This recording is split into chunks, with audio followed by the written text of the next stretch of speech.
satisfied with the responses that have come in so far, but they are saying that once the examination of all the documents take place, only then they would take the decision whether at all the actor needs to be called in once again.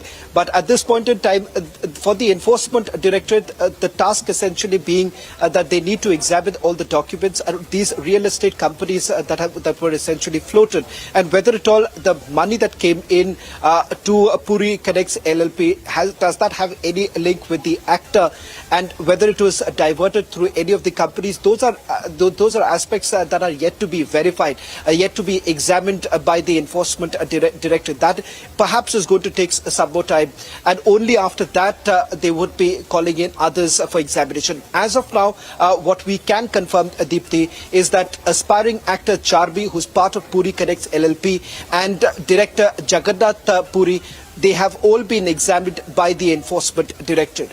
Initially, we were given to understand that perhaps this could be just a FEMA case, which is basically whether at all there have been any foreign exchange violation. But it turns out to be a far more serious case. It is a PMLA case which is being looked into by the Enforcement Directorate, which essentially means that they're looking at whether at all there has been some sort of money laundering. And there is a political link at this point in time that is emerging, that is under the scanner. Perhaps we'll have to withhold the details of the political link, because right now, remember, the investigation is at a nascent stage and the Enforcement Directorate has been completely tight-lipped about what are the political linkages. But through our own independent investigation that we have also carried out, it does appear that yes, some of those those who have been associated with the film are linked to political leaders, and those political leaders, once again, interestingly, have actually received free services from the actor. In fact, the actor has carried out promotional features at free of cost for certain political leaders, and that is the reason why he was also asked several questions about his political linkages. And surprisingly, as far as this particular film is concerned, in this film, the actor did take remuneration far lesser than what he normally charges in other films, and that is the reason why that raised the red flag at this point in time as to why exactly would the actor decide to take much lesser remuneration, and what were the grounds essentially. And more importantly, it turns out from the investigation that there are multiple real estate companies that have basically come under the scanner, and in these companies he's not a director but holds shares, and these shares are now being examined by the Enforcement Directorate. All right, Shravan and Aneri, I think those are very, very important details as far as the entire case goes. And I think people who've been wondering why was the actor even called into the first place, now we'll have more clarity on what this case holds, what really are the papers because of which the Enforcement Directorate actually had called the actor for questioning. Whether it's going to be called again, we still do not know.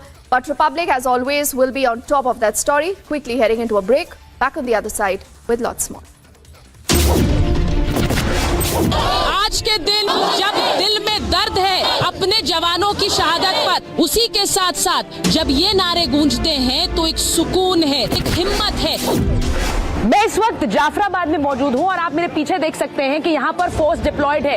कोशिश ये है police कर्मियों की, अर्धसैनिक बलों की, कि यहाँ पर किसी तरह का कोई दंगा ना भड़क पाए। तो आपको लगातार बता रहे हैं कि किसान कानून वापस हुए हैं, और किसान कानून वापस होने के बाद सीधे किसानों के बीच पहुंची हूं और किसानों से ही बात कर रही हूं।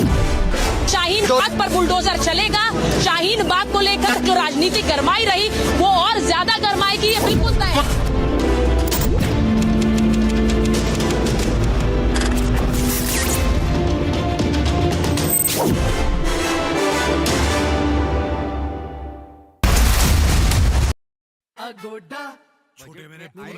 हॉलिडे प्लानिंग मतलब किसी मूवी जितना ड्रामा, तभी तो I book on Aguada. 16 crore app downloads, 29 lakh hotels और होम स्टेज, कमाल के प्राइसेस। अगोड़ा ट्राई करो। The Delhi liquor gate. Now the Enforcement Directorate has now arrested Amit Arora. Now remember, it's the 6th arrest in the case. The joint operation for the BSF as well as the Punjab Police, as they have recovered 5 AK rifles, 5 pistols and 9 magazines that have been recovered from the Firozpur area.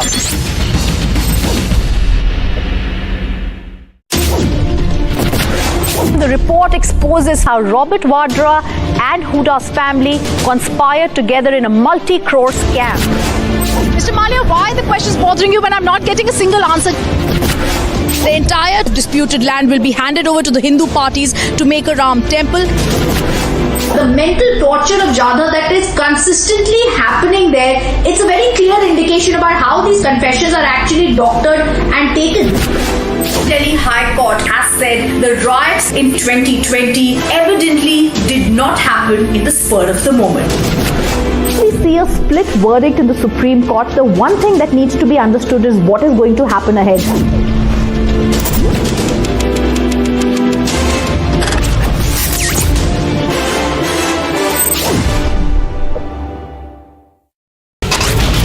Bajrang Dal staging protests over the comment made by the Israeli filmmaker and anger that is growing across the nation over the insult to Kashmiri Pandits. Bilkis Bano has now moved the Supreme Court over the release of 11 convicts was challenged in the Supreme Court. Bilkis demanded to send everyone back to jail. From Dibrugarh University, case of ragging had shocked the entire country.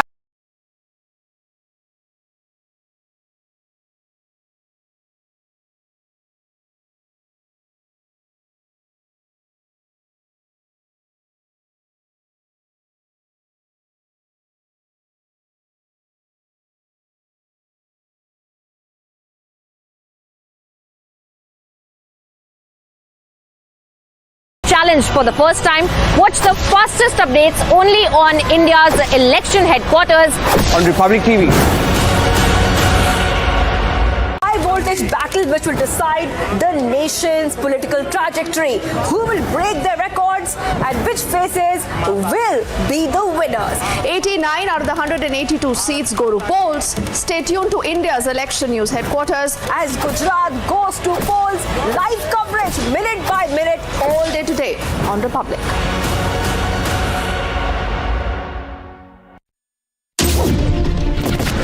Waterlogging has increased in the last 3 to 4 hours. Elphinstone station is shut, which means all those people who are hoping to go back home. When you look at that crowd, what's the message that Houston is sending out? There is also anticipation of a few announcements being made. What are your expectations when they both come up on stage? Are you expecting something big? I'm at the Jama Masjid in Bandra and there are thousands of people behind me. Why they are protesting, but the situation is pretty tense. Thousands of people that you see. 4 दिन की remand है, 4 दिन की remand. कुछ कहना चाहते हैं आप? पत्राचौल स्कैम, मनी लॉन्ड्रिंग का चार्ज के बारे में क्या बोलना चाहते हैं आप?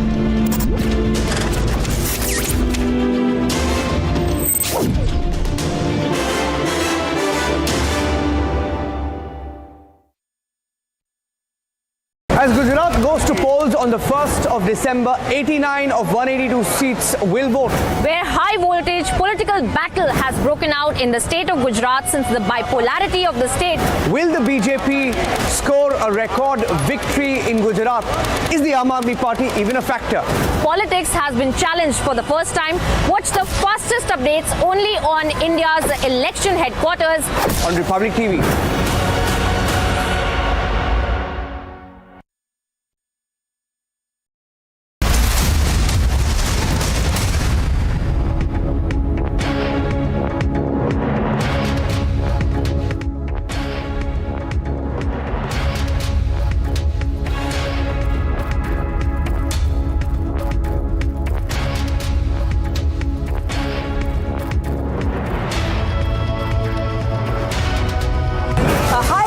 Battle which will decide the nation's political trajectory. Who will break their records and which faces will be the winners? 89 out of the 182 seats go to polls. Stay tuned to India's election news headquarters as Gujarat goes to polls. Live coverage minute by minute all day today on Republic.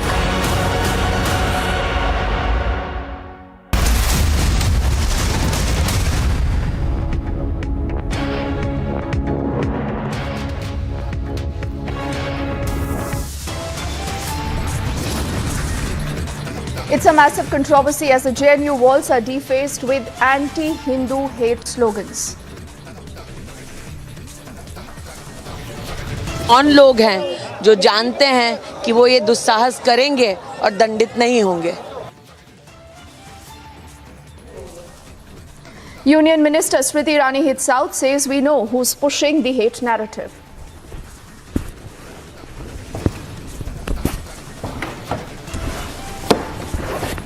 There is anger among the Sikh community as the 84 riot accused is Congress's star campaigner for the MCD elections.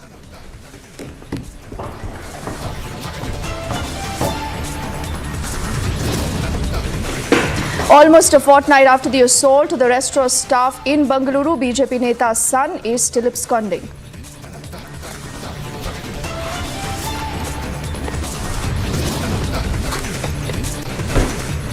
Sidhu Moosewala murder probe widens. Gangster Goldie Brar is detained in the US. Will he be extradited next?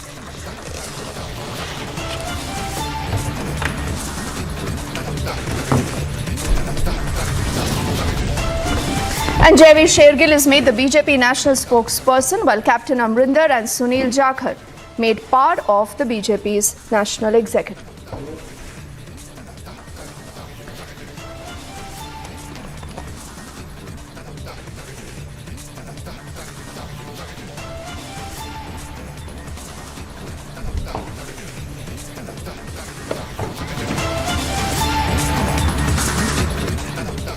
A very good evening. You're with us here on Republic. Let's put our focus on a story that a lot of you have been speaking about, especially on the social media. It's a huge controversy as the walls of the JNU, that's the Jawaharlal Nehru University, have literally been defaced with anti-Hindu hate slogans. In fact, what we now know is that the Vice Chancellor has taken some serious note of the incident of defacement of the walls and the faculty rooms by some unknown elements in SIS at the JNU. The Dean of the School of International Studies and Grievances Committee have also been asked to inquire and submit a report to the VC at the earliest. You're looking at how the wall really looks like right now. That's an image that has been captured and an image that everyone has been talking about. Rohit Kumar, who's the ABVP president of the JNU, and Siddhant Mishra, the ABVP joint secretary again from the JNU, are both joining us on the broadcast here. Good evening to you, Rohit, and to Siddhant. And I'll take the first question to you, Rohit. First up, why don't you tell our viewers that when did you people notice this? When was this actually put up? Who noticed it? Where all was, this plastered? And what do we know? कौन था इसके पीछे, रोहित? अभी तक क्या जानकारी है? जी, आपको और आपके सभी दर्शकों को मेरा नमस्कार। जब हम कल एक दिसंबर को भारत की प्रेसिडेंसी जो G20 नेशंस में हुई है उसको सेलिब्रेट करने के लिए, उसके ऊपर जब हम टॉक करने, सेमिनार करने स्कूल ऑफ इंटरनेशनल स्टडीज के बिल्डिंग में सुबह जाते हैं तो हमको सामने दिखाई देता है there will be blood, Brahmins Bharat छोड़ो, ब्राह्मणों को देश से भगाएंगे, वी विल अवेंज, खून बहाएंगे, ऐसी मतलब अभद्र बातें। और साथ ही साथ उसी वक्त खबर आती है कि कुछ प्रोफेसर्स जो कि SIS के प्रोफेसर है जिनका काम पढ़ाने लिखाने का है, उनके दीवार पे, उनके चैम्बर के आगे भी ऐसी अभद्र चीजें, ऐसी अब्यूजेस, जेनोसाइडल और कास्टिस्ट रिमार्क्स, ऐसे डिवाइसिव और सेसेशनिस्ट बातें लिखी गई है।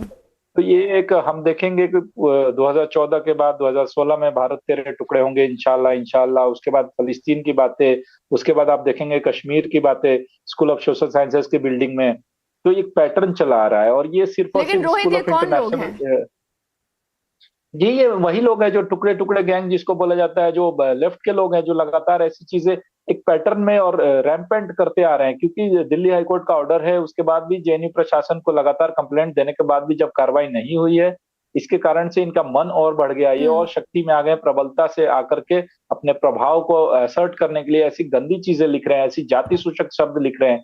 एक उसमें से एक वही प्रोफेसर है डॉक्टर वंदना मिश्रा, जिनको इन्होंने 8 नवंबर 2019 को कैप्चर करके हॉस्टेज बनाया था, 3 दिन तक उनको कैद रखा था, उनको ना खाने दिया था, ना पानी दिया था और ना ही उनको वॉशरूम तक का इस्तेमाल करने दिया था। ये बड़ी बातें करने वाले, फेमिनिज्म की बातें करने वाले, जाति के खिलाफ बातें करने वाले, पर आप देखिए बनिया के खिलाफ ऐसी बातें लिखना, ब्राह्मण्स के खिलाफ लिखना, राज यादव मैम जो OBC कम्युनिटी से आती है, प्रवेश चौधरी सर जो दलित हैं, उनके खिलाफ उनके चैम्बर्स पे जाके ऐसी गलत चीजें लिखना, उसके बाद नग्न तस्वीरें, और ये तो बस टिप ऑफ द आइसबर्ग है। ये लगातार चलता आ रहा है, एक श्रृंखला चली आ रही है जो JNU कैंपस पे, चूंकि इनके ऊपर कार्रवाई नहीं होती है कोई, इस बार पहली बार ये है कि प्रशासन ने इसको संज्ञान लिया है। हालांकि हम लगातार प्रशासन से कम्युनिकेट करते हैं, कंप्लेंट्स देते हैं, सब चीज देते हैं, पर कुछ एक्शन नहीं होने के कारण इनका मन बढ़ता जा रहा है। जी लेकिन रोहित, मेरे 2 सवाल हैं। अगर ये लोग आइडेंटिफाइड हैं तो सबसे पहले ये मुझे बताइए कि इनके खिलाफ अभी तक कार्रवाई क्यों नहीं की गई है? क्या आपको लगता है कि प्रशासन इस तरह की कोई कार्रवाई करने से फिलहाल थोड़ा सा डरता है, वो नहीं चाहता कि ये पूरा विवाद बढ़े? और दूसरी बात ये कि किस तरह बार बार जवाहरलाल नेहरू यूनिवर्सिटी से एक कंट्रोवर्सी के बाद एक और कंट्रोवर्सी सामने आती है, ऐसा क्यों हो रहा है? जी बिल्कुल, एक ही टाइप के लोग हैं, जो कम्युनिस्ट कबाल है, जो इनका एक गैंग है, जो माओवादियों का गैंग, यही यूनिवर्सिटी स्पेस को एकेडमिक के लिए यूज नहीं करके अपने पॉलिटिकल लॉन्चिंग के लिए लॉन्च पैड की तरह यूज करते हैं। यूनिवर्सिटी के यंग ब्रेन्स को ब्रेन वॉश करना है, उनके समाज और छात्र समुदाय के अंदर जहर डालने का काम करने के लिए यूनिवर्सिटी स्पेस को यूज कर रहे हैं। और जहां तक कार्रवाई होने की बात है, ये बात तो सिर्फ अभी मीडिया में गई है। इसके 3 साल पहले दिल्ली हाईकोर्ट का, माननीय उच्च न्यायालय का ऑर्डर आ चुका है कि जेएनयू में आप वैंडलिज्म नहीं करेंगे, ऐसी चीजों को बढ़ावा नहीं देंगे। फिर भी अगर ऐसी चीजें हो रही है और प्रशासन कार्रवाई नहीं कर रहा है, इतना तो कर सकते थे, आपकी व्हाइट वॉश करा सकते थे, इतना तो कर सकते थे कि आप सीसीटीवी फुटेज से निकाल करके, या इंक्वायरी कमेटी अभी तक रिपोर्ट दे सकती थी। सिक्योरिटी के तमाम अपैरेटस है, सिर्फ इसका कॉग्निजेंस लेना ये तो कोई बात नहीं है। ये तो मन बढ़ता जा रहा है ना किसी को। आपको तो ऐसा बात नहीं है कि मतलब आप जो कल्प्रिट्स को पकड़ना चाहे तो नहीं पकड़ सकते हैं, पर चूंकि बार बार ऐसी चीजें को इग्नोर कर रहा है प्रशासन, इसलिए ऐसे लोगों का मन बढ़ता जा रहा है। चाहे स्कूल ऑफ सोशल साइंसेज की बिल्डिंग हो, चाहे ब्राह्मण के खिलाफ लिखने की बात हो, चाहे बनियों को भगाने की बात हो, ऐसी टेंडेंसीज को हवा देने में इसी कारण से बार बार कंप्लेंट करने के बाद भी अगर एक्शन नहीं हो रहा है, तो एबीवीपी का तो क्लियर मानना है कि विश्वविद्यालय प्रशासन ही इनको शह दे रहा है, इनको एक तरीके से बैक सपोर्ट दे रहा है। रोहित, आप बहुत सारे चार्जेस यहाँ पर लेवल कर रहे हैं एडमिनिस्ट्रेशन के खिलाफ, लेकिन मैं आपके पास दोबारा, उससे पहले सिद्धांत के पास चलते हैं। सिद्धांत, ये आरोप क्यों लग रहा है कि एबीवीपी इस पूरे मसले को पॉलिटिकल कर रही है? एक मसला जो एक कैंपस से लिमिटेड है, क्या आप उसे पॉलिटिकल कर रहे हैं? जी नहीं, बिल्कुल। ये देखिए, लेफ्ट बेबुनियाद आरोप लगा रहा है। अब जबकि ये बात बिल्कुल खुल करके आम स्टूडेंट्स के बीच बहुत तेजी से फैल रही है कि लेफ्ट वर्षों से जिस डिविजिव पॉलिटिक्स का इस्तेमाल इस कैंपस में करता रहा, एक बार फिर से लेफ्ट ने अपने डिविजिव पॉलिटिक्स का इस्तेमाल इस कैंपस में किया है। ये बात सर्वविदित है पूरे कैंपस में। तो अब जबकि लेफ्ट विचलित हो रहा, अब जबकि लेफ्ट ये देख रहा है कि विद्यार्थी परिषद और संघ की विचारधारा, जो सामाजिक समरसता की विचारधारा है, उसकी स्वीकार्यता, उसकी लोकप्रियता यहाँ के विद्यार्थियों में बढ़ रही है, तो लेफ्ट इससे विचलित होकर के आरोप प्रत्यारोप की राजनीति कर रहा है। मुझे लगता है कि प्रशासन को तत्काल जो भी लोग इसमें संलिप्त हैं उनको आइडेंटिफाई करके, जैसा कि रोहित जी ने कहा, कठोर से कठोर कार्रवाई, जिसको अभी प्रशासन करता दिख नहीं रहा है, और सिर्फ आरोप प्रत्यारोप की राजनीति लेफ्ट कर रहा है। इसके अतिरिक्त लेफ्ट के पास अब और कोई 30 सेकंड है मेरे पास। मुझे ये बताइए कि प्रशासन क्यों कार्रवाई नहीं कर रहा? क्योंकि कैंपस में इस तरह के कास्ट स्लोगन्स का लिखा जाना ये ऑब्वियसली अनएक्सेप्टेबल है, तो क्यों प्रशासन कार्रवाई नहीं कर रहा? सिद्धांत, बिल्कुल, ये आश्चर्य का विषय हम लोगों के लिए भी है, क्योंकि वाइस चांसलर ने भी, अगर हमको याद होगा तो कुछ महीनों पूर्व ये कहा भी था कि यहाँ हमें एक बात जान लेने की जरूरत है कि इस तरह की किसी एक्टिविटीज का सीरियस कंसिक्वेंसेज होंगे, लेकिन ऐसा कुछ उनके एक्शंस में नहीं दिख रहा है। तो आदरणीय वाइस चांसलर जी और प्रशासन से हमारा अनुरोध है कि क्यों वो मौन है? क्या वो मौन रह करके एक मौन समर्थन ऐसे कुकृत्यों को दे रहा है? ये प्रशासन को बिल्कुल स्पष्ट करना चाहिए और कठोर से कठोर कार्रवाई करनी चाहिए। ठीक है, रोहित एंड सिद्धांत, आप दोनों ने हमसे बात की, उसके लिए बहुत बहुत शुक्रिया। We will keep a check on this, what happens, is there action और not action, but for the moment I thank you both for speaking to us and helping us understand the real context behind that story. Let's shift our focus now to our next breaking update. We are getting a big lead in the 200 crore money laundering case. What we are learning, in fact, is that the Enforcement Directorate has made a big charge. They have claimed that during the investigation of the case, they've come across WhatsApp communication between Nora and Sukesh Chandrasekhar. The ED right now is, remember, questioning Nora for further clarification regarding her association with Sukesh. Sources have also indicated that Nora so far remains a witness in the case, but if the ED does get evidence, she will be made an accused in the case. Now, what the agencies also underscore here is that the ED claims that Nora has received a BMW car and an iPhone. This is through Sukesh's wife in exchange of attending an event. It was given to Nora using the extorted money. She is allegedly right now a beneficiary of the proceeds of crime. Piyush is tracking that story and he joins us live right now from outside the ED office. So, Piyush, whoever said that it's just about Jacqueline and Sukesh, they were obviously wrong, because it seems that there possibly could be more people, there could be more names that will begin to tumble out. What do we know about Nora so far? The fact that she is just a witness right now, but what about her statements? What has she said so far?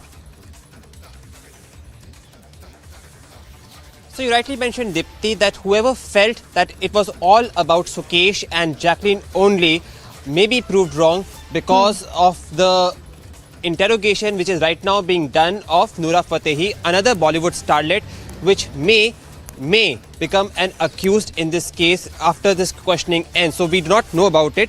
As of now, what we do know is that Nora Fatehi is the witness in this case. But as I said again, that there have been some very startling revelations that have come to fore. There have been revelations which has come in which it has been indicated that Sukesh Chandrasekhar was in touch with Nora Fatehi through WhatsApp chats.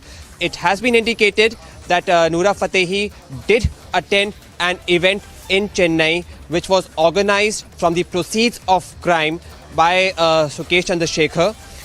And it has also been indicated that Nora Fatehi was also a beneficiary of the expensive gifts generated from the proceeds of crime from Sukesh Chandrasekhar 200 crore money laundering case. So yes, as of now, it is only Jacqueline Fernandez which has been facing the heat.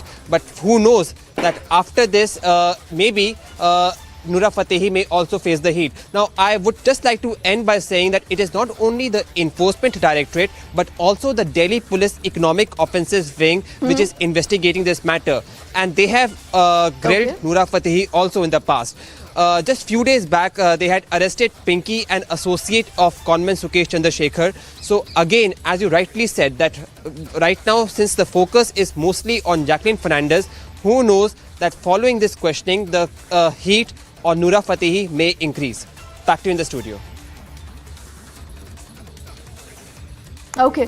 Piyush, why don't you stay with me? Let's also quickly get in our colleague Shravan, who also joins us on the phone line. Shravan, what more can you add? What are you learning from your sources in the Enforcement Directorate? Could there be more names that might just now begin to tumble out? And what's the specific role of Nora in the entire case?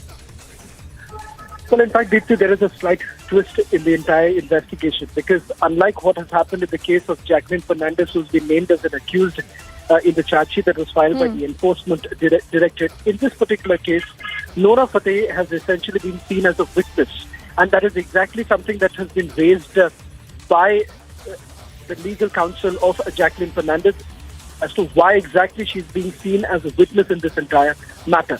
Having said that, as far as the Enforcement Directorate is concerned, they are saying that in the course of the investigation, they have essentially come across certain WhatsApp conversations between Sukesh Chandrasekhar and Nora Fatehi, which needs to be examined, and that is exactly why she has now been called in for questioning.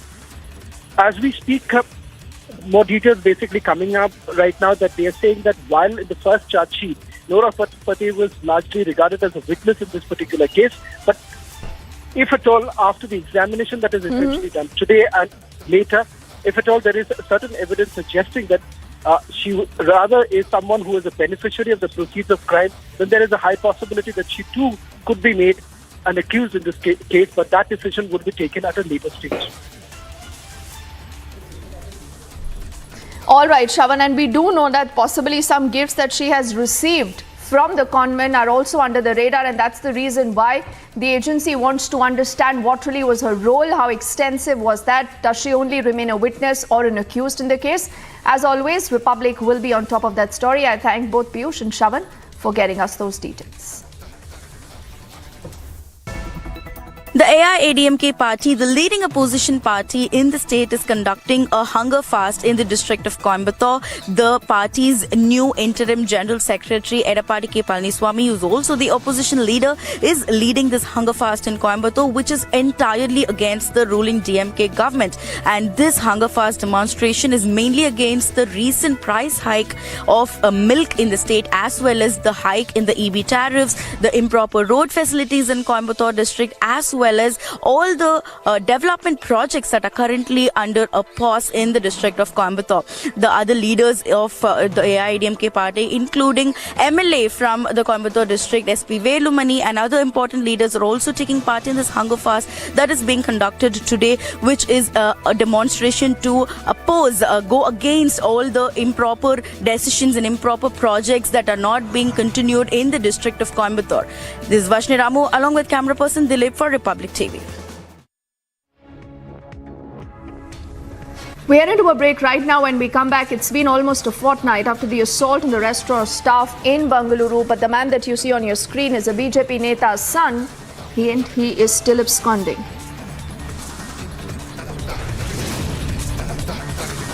Also, Sidhu Moosewala murder probe now widens. The gangster Goldie Brar now has been detained in the US. The full story when we come back after this quick break.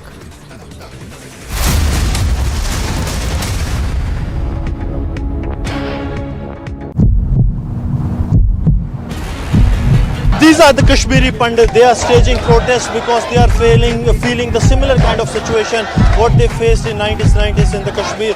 And they are saying one thing that is very clear, that those who are trying to portray that the Kashmir Files movie was a propaganda, they are trying to just portray and give a clean sheet to those who have been culprits of the genocide of the Kashmiri Pandits.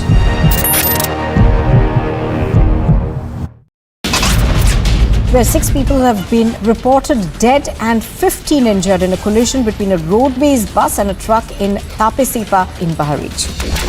Former Food and Civil Supplies and Consumer Affairs Minister Bharat Bhushan Anshu arrested by the Punjab Vigilance Bureau in connection with the 2,000 crore food grain transportation scam. Dibrugarh University on the ragging case there, which has caused serious concern and which has escalated. Dibrugarh police have arrested another student.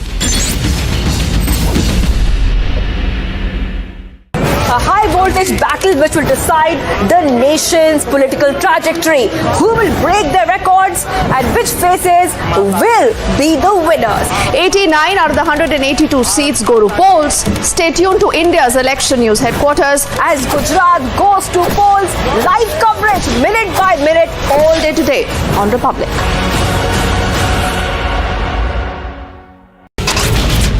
Chief Minister Basavaraj Bommai, as we'd been reporting earlier, is set to visit Belgavi on the 2nd of December. Bommai will visit the bordering village of Belgavi. The Delhi liquor gate. Now, the Enforcement Directorate has now arrested Amit Arora. Now, remember, it's the 6th arrest in the case. The joint operation for the BSF as well as the Punjab police, as they have recovered 5 AK rifles, 5 pistols and 9 magazines that have been recovered from the Firozpur area.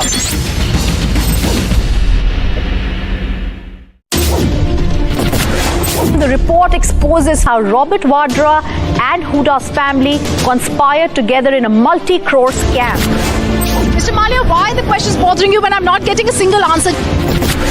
The entire disputed land will be handed over to the Hindu parties to make a Ram temple. The mental torture of Jadhav that is consistently happening.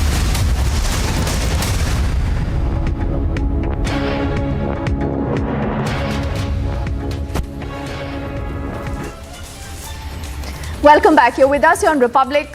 In fact, we do come across a lot of interesting videos, and the one that you actually see behind me here on the screens and also what you will watch next is spectacular. Because this, remember, is the Hawaii Island and it has the largest volcanoes, and just look at the kind of molten eruption that you see behind me, and the agencies say that they can absolutely do nothing to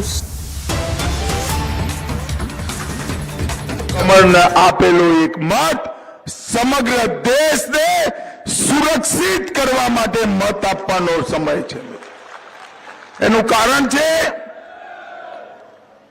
કારણ છે કે અત્યારે દેશના વડાપ્રધાન ગુજરાતના જ પનોતા પુત્ર અને આપણા પ્રિય નેતા નરેન્દ્રભાઈ છે મિત્રો.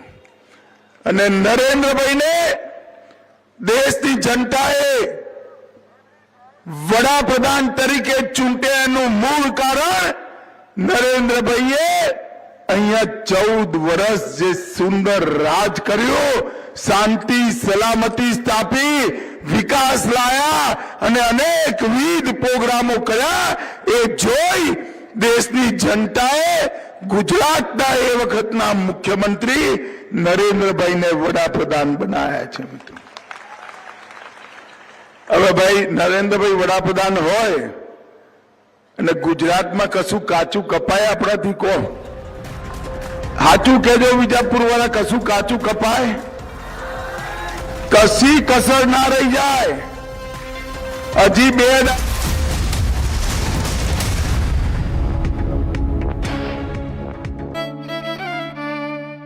मेरी नजरों से चुना, तेरी हरकतों से सुना, वो सपना जो बुना तुझे लगा गुनगुना.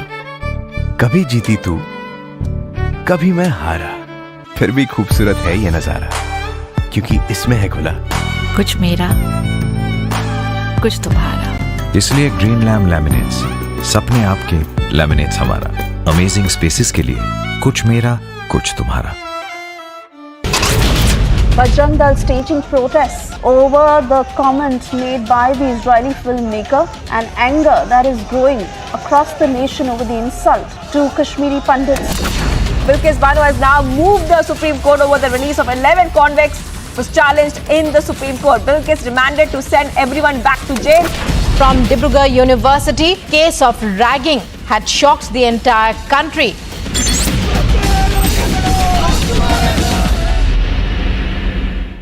As Gujarat goes to polls on the 1st of December, 89 of 182 seats will vote. Where high voltage political battle has broken out in the state of Gujarat since the bipolarity of the state. Will the BJP score a record victory in Gujarat? Is the Aam Aadmi Party even a factor? Politics has been challenged for the first time. Watch the fastest updates only on India's election headquarters on Republic TV.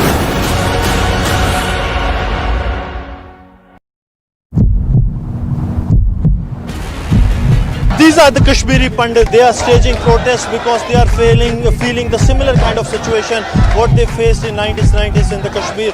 And they are saying one thing that is very clear, that those who are trying to portray that the Kashmir Files movie was a propaganda, they are trying to just portray and give a clean sheet to those who have been culprits of the genocide of the Kashmiri Pandits.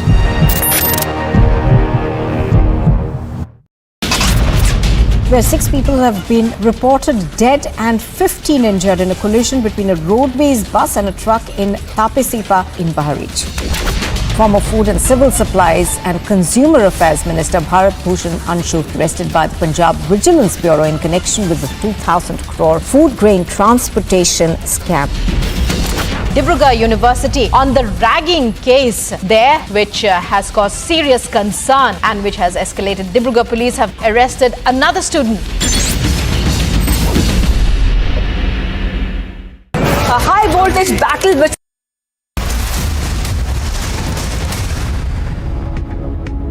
ગુજરાતનો નકશો ખેંચવાનું કામ કર્યું છે. ગુજરાતના વિકાસના નકશાને ભારતીય જનતા પાર્ટીના કાર્યકર્તાએ ખંડથી બનાવ્યો છે. ગુજરાતના વિકાસના નકશાને નરેન્દ્ર મોદીએ પોતાના પરસેવાથી ઘાટો કરવાનું કામ કર્યું છે. મિત્રો, ઘાટો કરવાનું કામ.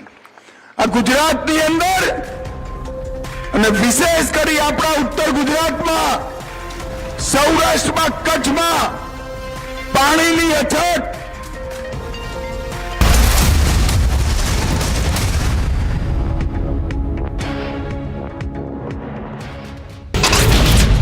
Chief Minister Baswaraj Bommai, as we'd been reporting earlier, is set to visit Belgavi on the 2nd of December. Bommai will visit the bordering village of Belgavi. The Delhi liquor gate. Now, the Enforcement Directorate has now arrested Amit Arora. Now, remember, it's the 6th arrest in the case. The joint operation for the BSF as well as the Punjab Police, as they have recovered 5 AK rifles, 5 pistols and 9 magazines that have been recovered from the Firozpur area.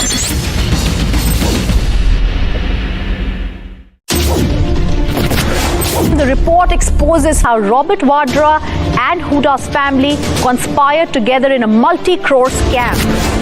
Mr. Malia, why are the questions bothering you when I'm not getting a single answer? The entire disputed land will be handed over to the Hindu parties to make a Ram temple. The mental torture of Jadhav that is consistently happening there, it's a very clear indication about how these confessions are actually doctored and taken. Delhi High Court has said the riots in 2020 evidently did not happen in the spur of the moment. We see a split verdict in the Supreme Court. The one thing that needs to be understood is what is going to happen ahead.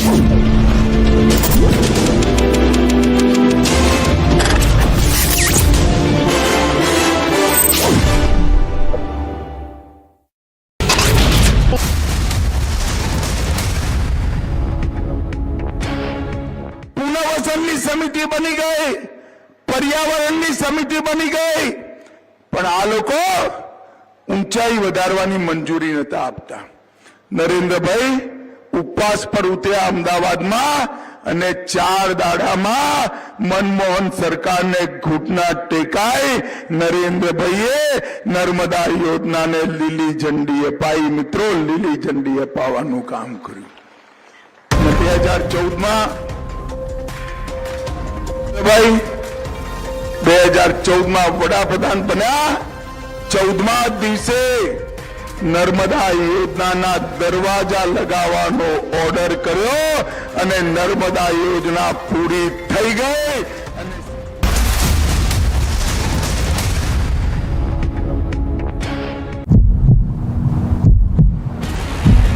These are the Kashmiri Pandits. They are staging protests because they are feeling the similar kind of situation what they faced in 90s in the Kashmir.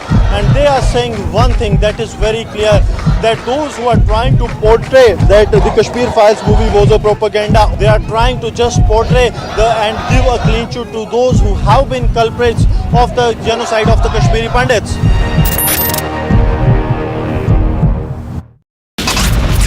Where 6 people have been reported dead and 15 injured in a collision between a roadways bus and a truck in Tapesipa in Bahraich. Former Food and Civil Supplies and Consumer Affairs Minister Bharat Bhushan Anshu arrested by the Punjab Vigilance Bureau in connection with the 2,000 crore food grain transportation scam. Dibrugarh University on the ragging case there, which has caused serious concern and which has escalated. Dibrugarh police have arrested another student. A high voltage battle which will decide the nation's political trajectory. Who will break their records and which faces will be the winners? 89 out of the 182 seats go to polls. Stay tuned to India's election news headquarters as Gujarat goes to polls. Live coverage minute by minute all day today on Republic.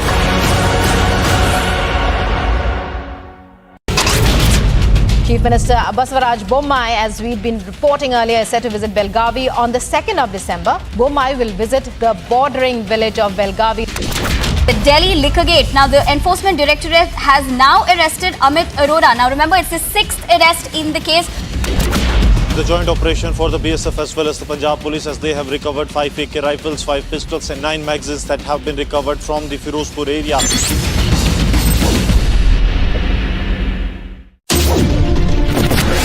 The report exposes how Robert Vadra and Huda's family conspired together in a multi-crore scam. Mr. Malia, why are the questions bothering you when I'm not getting a single answer?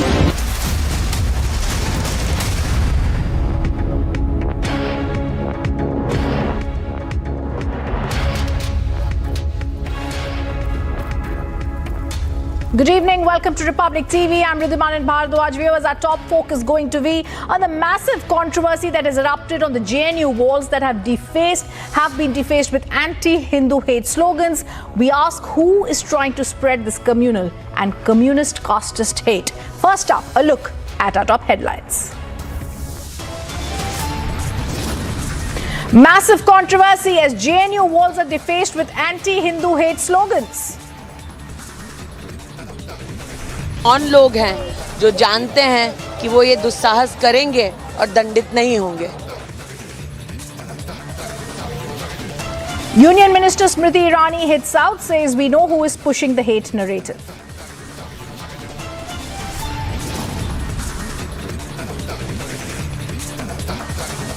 Anger among Sikh community. 1984 riots accused as Congress star campaigner for MCD elections.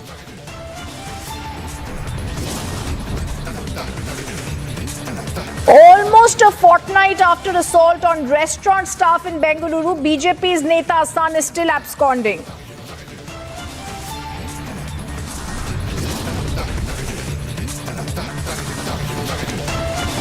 Sidhu Moosewala murder probe widens. Gangster Goldie Broad detained in the US. Will he be extradited next? And Javid Shergill is made BJP national spokesperson. Captain Amrinder Sunil Jhakar made part of the BJP national executive.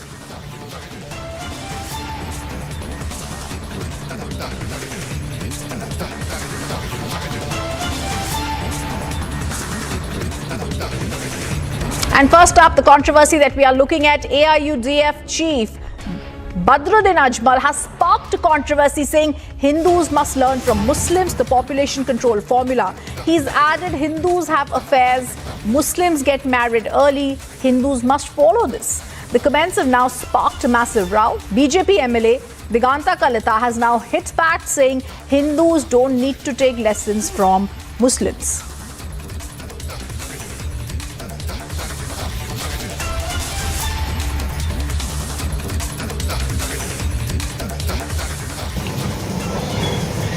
आज बदरुद्दीन अजमल साहब ने बड़ी बात बोला है कि हिंदू लड़की 40 years तक शादी नहीं करता है और बहुत इलीगल काम में जुड़ा रहता है। मैं बदरुद्दीन अजमल साहब को स्पष्ट रूप से बोलता हूँ, आप एक मुस्लिम आदमी हैं और हम लोग हिंदू हैं। हम लोग आपसे सीखना पड़ेगा। जहाँ में भगवान राम जी का जन्म हुआ था, जहाँ में माँ सीता का यहाँ जन्म हुआ था, ये राम और सीता का देश है।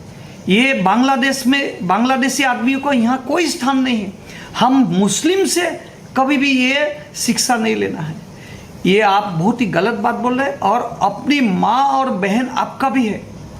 इसका मतलब आप ये आरोप अपनी माँ और बहन का ऊपर लगा रहा है और आपको कड़ी से कड़ी निंदा करता हूँ, आपको वार्निंग भी करता हूँ, ऐसा बयान मत रखिए। अगर ऐसा बयान रखना है इन फ्यूचर, आप बांग्लादेश जाइए, वहाँ पे बयान रखिए। और हम लोग एक सनातनी हिंदू धर्म होने का नाते हम लोग एक कभी भी इसको एक्सेप्ट नहीं करता हूँ, बल्कि हमारा जो माँ लोग है, हमारा जो बेटी लोग है, वो अपना भाषा और संस्कृति पूरा अपना संस्कृति बसा के चलता है। आप लोग का शादी होता है 3 दिन, हमारा शादी 3 दिन नहीं होता है, हमारा एक ही शादी होता है। और ये शादी तोड़ने के लिए हमारा बहुत ही स्ट्रॉन्ग हमारा यहाँ लॉ है। आप लोग का क्या है? आप लोग आज तलाक बोल दिया, तलाक हो गया। आप जहाँ मन जाए आप शादी कर सकता है, हम लोग ये नहीं कर सकता है। आप लोग को बेटियों को ऊपर आपका ये 3 शादी करके आप लोग महिला को अपमान करते हैं। हम लोग हिंदू धर्म का कोई भी आदमी ऐसा बात सोचता भी नहीं हो और ऐसा बात आप बोल भी नहीं सकते। अगर आपको ऐसा बात बयान रखना है, आप बांग्लादेश जाइए, जहाँ पे बयान रखे। इंडिया में ये बयान आपको नहीं चलेगा और इतना नीचे तक आप मत जाइए। पॉलिटिक्स कीजिए, लेकिन पॉलिटिक्स के लिए अपना माँ बहन को आप कभी भी बिक्री मत कीजिए। उसका सम्मान को आप, उसका मान सम्मान को आप कभी भी मत ठोकरिए। ये मत ठोकरिए, ये मेरा आपसे रिक्वेस्ट है। और अगली बार ऐसा बयान आप रखेगा, आपका ऊपर पूरा इंडिया आपका अगेंस्ट में चला जाएगा। तब आपको पता चलेगा जे ये कितना बड़ी बात आप बोल रहे हैं। This is very unfortunate. अभी भी कभी भी ऐसा बात रखिए मत। देखिए, महिलाओं के प्रति इस प्रकार का रुख अपनाना वैसे ही गलत है और जिस प्रकार से एक जिम्मेवार व्यक्ति ने इस प्रकार का बयान दिया है तो माफ़ी मांगनी चाहिए। इस प्रकार की मानसिकता ना तो हिंदू समाज में कहीं रही है, ना ही मुझे लगता है कि इस प्रकार की भाषा का प्रयोग करना चाहिए। नारी हमेशा सम्मान का पात्र रही है हिंदुस्तान में, चाहे वो मुस्लिम नारी हो, चाहे वो हिंदू नारी हो। इसलिए मुझे लगता है कि इस प्रकार के शब्द वापस लेना बहुत ज़रूरी है।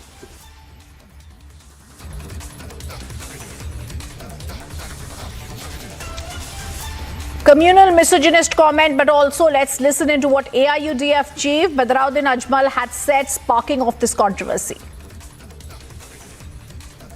वैसे ही दिखेगा। उन्होंने काला चश्मा लगाया तो हम उनको काले दिखेंगे, चाहे हम कितने खूबसूरत हो। हाँ, अभी वो जो फिल्म वाले कभी कभी बनाते ना, एकदम से खूबसूरत चेहरे वाला हीरो को काला बना देते हैं।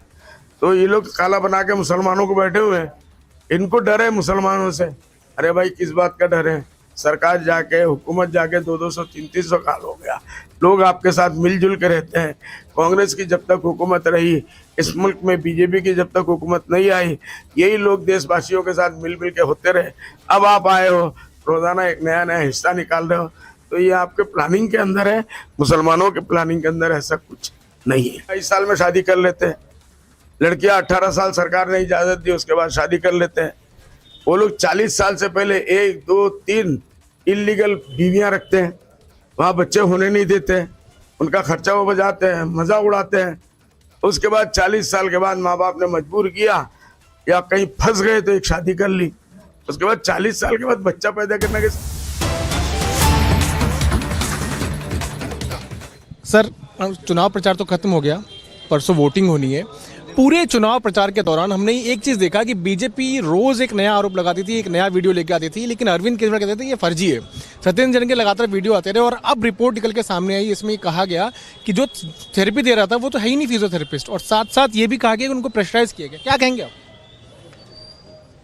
फर्जीवाल कुछ भी कहे उसको बाकी फर्जी ही लगेंगे, क्योंकि फर्जीवाल का जन्म फर्जी वादे करना, झूठ बोलना और फिर भ्रष्टाचार करना, इससे ही हुआ है।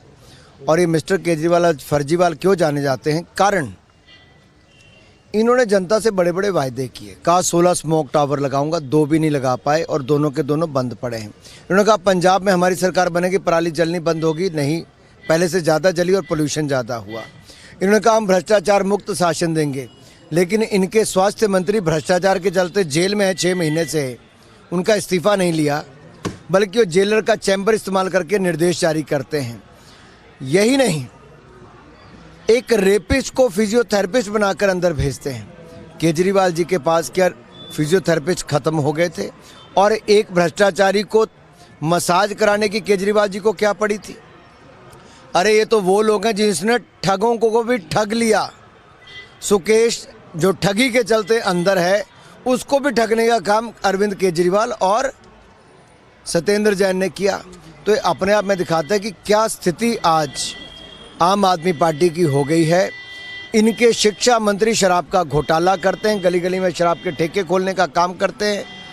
ये अपने आप में आम आदमी की स्थिति को दिखाता है। ये कहते हैं हम स्कूल खोलेंगे, एक भी स्कूल नहीं खोला। ये स्थिति बताई लोगों को, तो लोगों का क्या रिस्पॉन्स था इस चीज़ पे? लोग सब जानते हैं कि अरविंद केजरीवाल ने कहा था कि कोई भी ऐसी जगह नहीं हुई जहां हम स्कूल नहीं खोलेंगे, एक भी नहीं खोल पाए। कोई यूनिवर्सिटी नहीं खोल पाए, स्पोर्ट्स यूनिवर्सिटी तो दूर की बात, कोई कॉलेज नहीं खोल पाए। ये लोग विश्वास करते हैं, इसीलिए इनकी दुकान उत्तर प्रदेश में सारी जगह जमानत जब्त हुई, उत्तराखंड में जमानतें जब्त हुई, हिमाचल में तो इनकी दुकान 4 महीने पहले बंद होगी, पार्टी छोड़ के लोग चले गए, आए नहीं प्रचार करने के लिए। अब निगम में भी इनकी यही स्थिति है कि दिल्ली के नगर निगम में भी लोग आम आदमी पार्टी को बुरी तरह हराएंगे। और भारतीय जनता पार्टी जिसने 9 बड़े अस्पताल 3200 बेड के बनाए, 250 प्राथमिक स्वास्थ्य केंद्र बनाए, 29 मैटरनिटी सेंटर बनाए, 8 टीबी के सेंटर बनाए, और तो और हमने 2000 से ज़्यादा पार्क में ओपन जिम बनवाए, 3700 से ज़्यादा पार्क में हमने झूले लगवाने का काम किया बच्चों के लिए, और जो गंदगी के पहाड़ थे उसको 20 मीटर कम किया है। अगले 5 सालों में पूरी जड़ से ख़त्म कर देंगे। हम दिल्ली की बात कर रहे हैं, आपने विश्वविद्यालय की बात भी की। दिल्ली में एक बड़ा विश्वविद्यालय है, जवाहरलाल नेहरू विश्वविद्यालय। वहाँ पर एक ऐसा स्लोगन निकल के आया जिसमें लिखा हुआ दीवारों पर कि ब्राह्मणवाद के खिलाफ, ब्राह्मणों के खिलाफ, बनियों के खिलाफ। एक बड़ी बात है कि हम बदला लेने आएंगे, हर जगह खून दिखेगा। क्या कहेंगे आप जो इस तरह के स्लोगन निकलते हैं? जिसने भी ये हरकत की है उसके खिलाफ कड़ी से कड़ी कार्रवाई विश्वविद्यालय के अधिकारियों को करनी चाहिए। और ये मैं इसलिए कह रहा हूँ कि ऐसी सोच को पनपने ही नहीं देना चाहिए जो समाज में तनाव पैदा करते हों। और ये वही स्थान है जहाँ पर आपने देखा होगा कुछ साल पहले भारत के टुकड़े हजार इंशाल्लाह इंशाल्लाह के नारे लगते थे, जहाँ पर a country without a post office के पोस्टर चिपकाए जाते थे, यानी कि देश का नामो निशान मिटाने की सोच रखते थे। ऐसी सोच को पनपने नहीं देना चाहिए, देश विरोधी सोच है। और मुझे पूर्ण विश्वास है वहाँ के अधिकारी जो भी इसके पीछे उसके खिलाफ कड़ी से कड़ी कार्रवाई करें। सवाल इसलिए मैं आपसे बार बार पूछ रहा हूँ क्योंकि पहले भी इस तरह के स्लोगन्स वहाँ पे लिखे गए हैं, भारत के टुकड़े होंगे, इस तरह के नारे वहाँ पे हुए हैं। क्यों इस तरह की चीजें होती हैं और ब्राह्मणों से और बनियों से क्यों किस तरह की मानसिकता ये दिखाता है, उनसे नफरत की जो बात करते हैं? देखिए, कुछ लोग नफरत के माध्यम से ही राजनीति करते हैं, बांट कर देश पर राज करने का काम करते हैं। और जो राहुल गांधी जी आज भारत जोड़ो यात्रा चला रहे हैं, इसमें वही लोग हैं जो कुछ समय भारत के टुकड़े करने के नारे लगाते थे, जो पोस्टर चिपकाते थे कि देश का नामो निशान मिटा देंगे। अरविंद केजरीवाल जी जाके उनको अपनी सहानुभूति दिखाते थे। तो कांग्रेस और केजरीवाल तो एक ही सिक्के के दो पहलू हैं, एक ही थाली के चट्टे बट्टे हैं। तो मैं तो यही कहूँगा, जब इन लोगों की सोच ऐसी है देश के प्रति और सर्जिकल स्ट्राइक पर ये लोग प्रश्न चिन्ह खड़ा करते हैं, तो आप इनसे और क्या उम्मीद करते हैं? अब तक कुछ नहीं बोला इसके ऊपर। देखिए, अरविंद केजरीवाल जी ने तो जिस बेटी के 35 टुकड़े कर दिए उस पर भी कुछ नहीं बोले। ये तो मौलवियों को 42,000 रुपये महीना देने का काम करते हैं, बाकियों पर कुछ नहीं करते हैं। मैं इसलिए कहना चाहता हूँ, ये लोग तुष्टिकरण की राजनीति करते हैं, एक वर्ग तक अपने आप को सीमित रखते हैं। लेकिन दूसरी ओर मोदी जी की सरकार है जो सबका साथ, सबका विकास, सबका विश्वास और सबका प्रयास करती है। 3 करोड़ 22 लाख पक्के मकान बना कर देती है, 200 करोड़ से ज़्यादा वैक्सीन लगवाती है, 12 करोड़ शौचालय बनाती है, हर घर को बिजली का कनेक्शन देती है, LED के बल्ब देती है, और तो और हर घर को नल से जल का प्रावधान करके देती है। 80 करोड़ लोगों को 5 किलो अनाज 2.5 साल तक मुफ्त में देती है, 45 करोड़ बैंक खाते खुलवाती है और 20 करोड़ बहनों को 31,000 करोड़ रुपये मदद के रूप में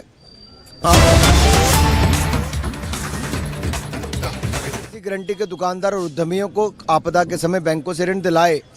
हमने हर वो काम किया जिससे समाज को बचाया भी जा सके, देश को मजबूत किया जा सके। तभी तो आज भारत दुनिया की 5वीं सबसे बड़ी अर्थव्यवस्था बनकर तैयार। आखिरी प्रश्न, 250 में से कितनी सीट आपको लगता है मिलेंगी? मैं तो चाहता हूँ 250 की 250 जीते, लेकिन चुनाव है, हम 2/3 बहुमत से जीतेंगे, फिर निगम में अपनी सेवाएं देंगे। बीजेपी पूरी तरह से आश्वस्त हो बताते हुए कि सरकार फिर से बीजेपी की MCD में बनेगी। परवेज करना, Piyush Mishra, Republic media network. And as we heard Piyush there speaking to the INB minister, he responds on the anti-Hindu slogans, attacks Arvind Kejriwal, says cannot embolden such elements. A very clear message coming from the INB minister.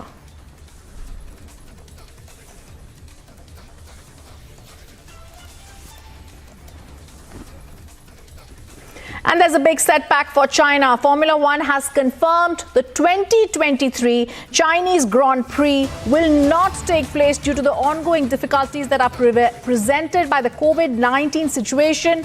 The breaking news coming in, the protests have gone out of hand in China. China has faced, remember, a big global setback. And therefore, the Chinese Grand Prix has now been cancelled. It's not going to take place. It's a big breaking news that's coming in as we are speaking, and as we're going to try and get people. We'll also tell our viewers that as we are speaking, the protests in China are getting bigger. Let me go across to my colleague Ankit, who's joining me live from the newsroom. Ankit, Chinese authorities are trying to maintain a tight grip on the country's internet via a complex, multi-layered censorship operation. But the protest images that have come out show that many are on the streets protesting against the government. Now the 2023 Chinese Grand Prix has also been cancelled due to the ongoing situation. About the Chinese Grand Prix being cancelled, it's scheduled to take place in April. So a full 5 months before that, the authorities that run F1, the FIA, has already decided that they will not be able to hold the Shanghai Grand Prix this year for the 4th year running, because, and they say, they would not be given exemptions from quarantine requirements in the event of suffering a COVID-19 infection. This is a direct result of China's zero COVID policy. And that's not it. Like you rightly pointed out, there are protests on the ground and online over this. In the latest development, Rhythm, there is a top Chinese media mouthpiece spokesperson who has also openly turned against Xi Jinping. This is a gentleman named Hu Jixin, who was the chief editor of the Chinese Global Times, a state-run newspaper, and he himself has now turned against Xi Jinping. He says that he is willing to put up with the threat of COVID for a month for young people's colorful youth and for people from all walks of life to not suffer pay cuts. He says he's 62 years old and he's willing to bear the risk of the COVID severity rate.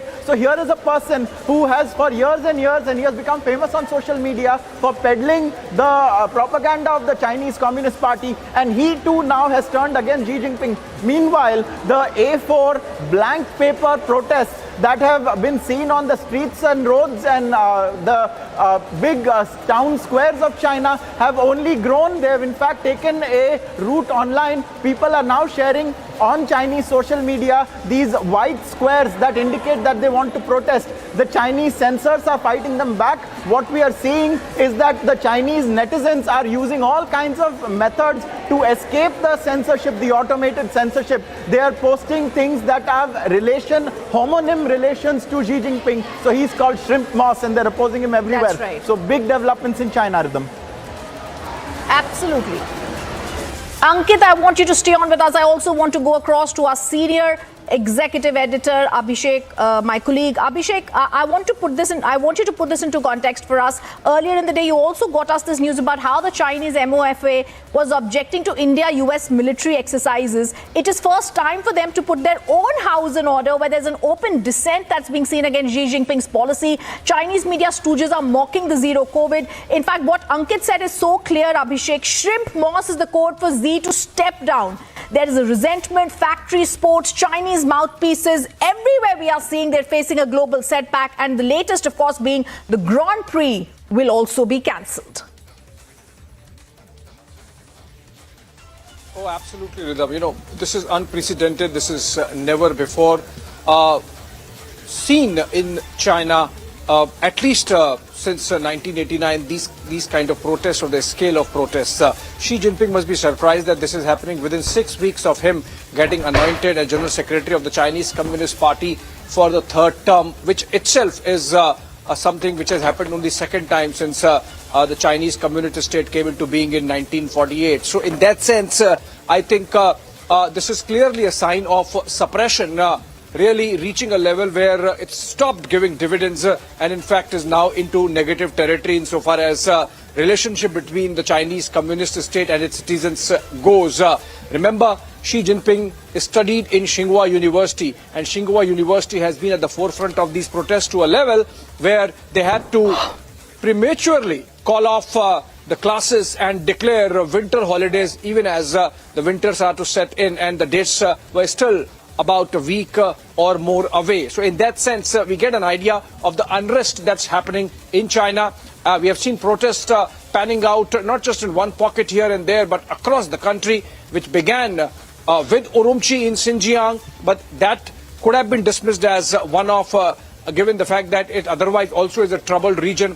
But then the protests have taken place not just in Urumqi, but in Beijing, in Shanghai, in Xi'an, in Wuhan, in Guangdong, and that really shows that the nerve centers insofar as China's trade activity, business activity goes in Shanghai, in Wuhan, in Guangdong, even those are affected, which means the citizens perhaps have come to a conclusion that the zero COVID policy and the consequent or related or connected state repression is something that they have to call the bluff of. Remember, Rhythm, the Chinese state might be a little apprehensive or worried that because of the zero COVID, all these citizens perhaps might have lower immunity levels. And that's the reason why, even after deciding that they have to gradually open up, and for which about a fortnight back the Chinese Communist state came out with a 20-point program, they were hesitant. That's right. And that has led to these kind of protests. So I think the citizens thought that despite the fact that a provision has been made to open up, the state is not opening. And that's the reason why these protests on the Chinese streets across the country, and the impulsive, repressive response coming in from the Chinese state. Absolutely. And as we see no Chinese Grand Prix, we also tell you the inhuman clampdown in China is now getting global attention. It is time. The COVID zero policy fallout is clearly seen and spelt out. I thank Abhishek and Ankit for joining us on this breaking news.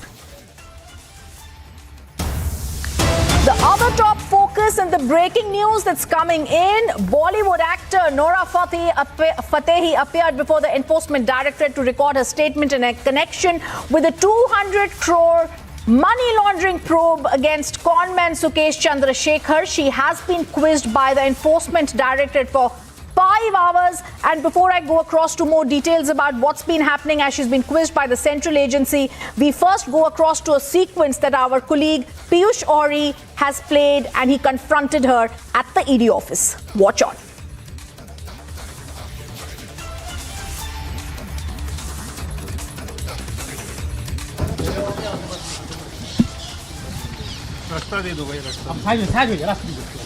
Nora, did you receive some gifts from Nora, did you receive gifts? Nora, did you receive gifts? 1 minute. One second, move the mic from my face. Nora, did you receive gifts from Sukesh Chandrasekhar? No. Okay.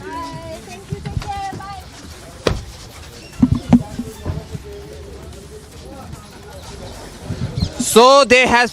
Bye. Thank you.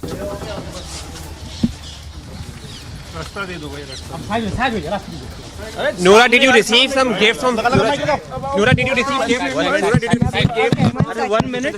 One second, move the mic from my face. Nora, did you receive gifts from Sukesh Chandrasekhar? No. Okay.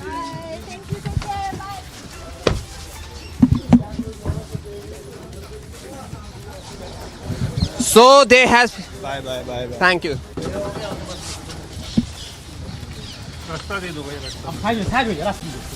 Nora, did you receive some gifts from Nora, did you receive gifts? Nora, did you receive gifts? 1 minute. One second, move the mic from my face. Nora, did you receive gifts from Sukesh Chandrasekhar? No. Okay.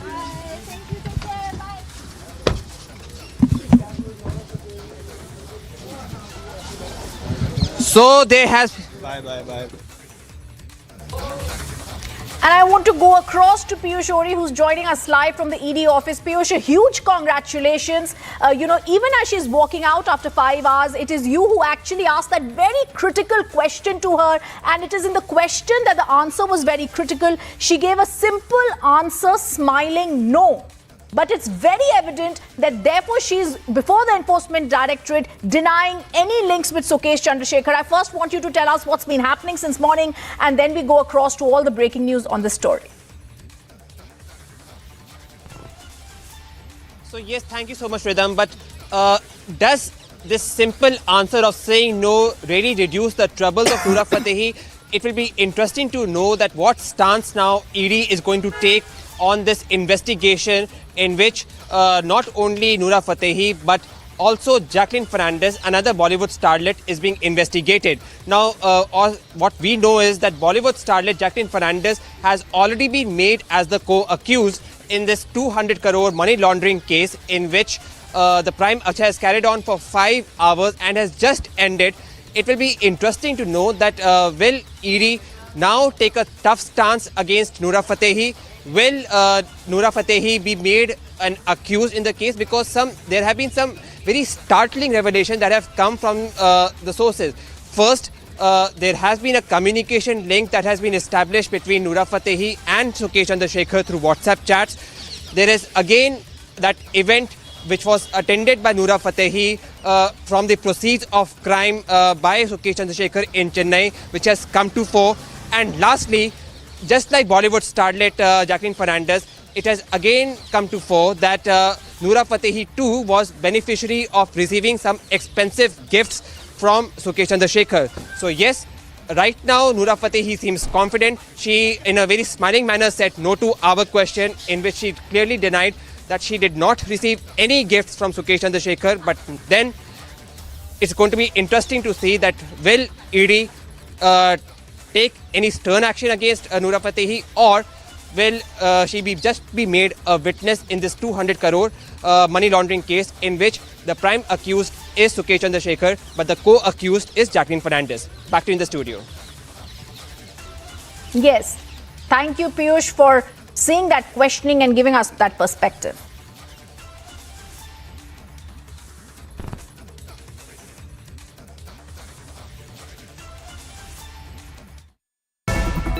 The AIADMK party, the leading opposition party in the state, is conducting a hunger fast in the district of Coimbatore. The party's new interim general secretary, Edappadi K. Palaniswamy, who is also the opposition leader, is leading this hunger fast in Coimbatore, which is entirely against the ruling DMK government. And this hunger fast demonstration is mainly against the recent price hike of milk in the state, as well as the hike in the EB tariffs, the improper road facilities in Coimbatore district, as well as all the development projects that are currently under a pause in the district of Coimbatore. The other leaders of the AIADMK party, including MLA from the Coimbatore district, SP Velumani, and other important leaders are also taking part in this hunger fast that is being conducted today, which is a demonstration to oppose, go against all the improper decisions and improper projects that are not being continued in the district of Coimbatore. This is Vashni Ramu along with camera person Dilip for Republic TV. And coming up after a short break, anger among Sikh community. 1984 riot accused Congress star campaigner Jagdish Titler has been chosen for the MCD elections to campaign for the Vadra Congress. And almost a fortnight after assault on restaurant staff in Bengaluru, BJP's Neta's son is still absconding. Much more after a short break. Stay on with India's favorite news channel, Republic TV.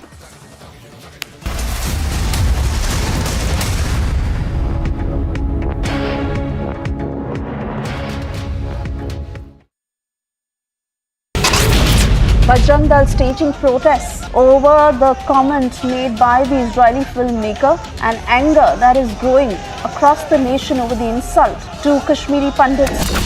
Bilkis Bano has now moved the Supreme Court over the release of 11 convicts was challenged in the Supreme Court. Bilkis demanded to send everyone back to jail. From Dibrugarh University, case of ragging had shocked the entire country.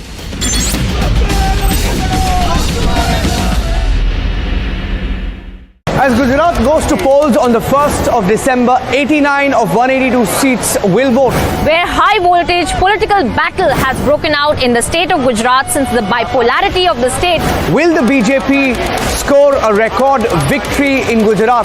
Is the Aam Aadmi Party even a factor? Politics has been challenged for the first time. Watch the fastest updates only on India's election headquarters on Republic TV.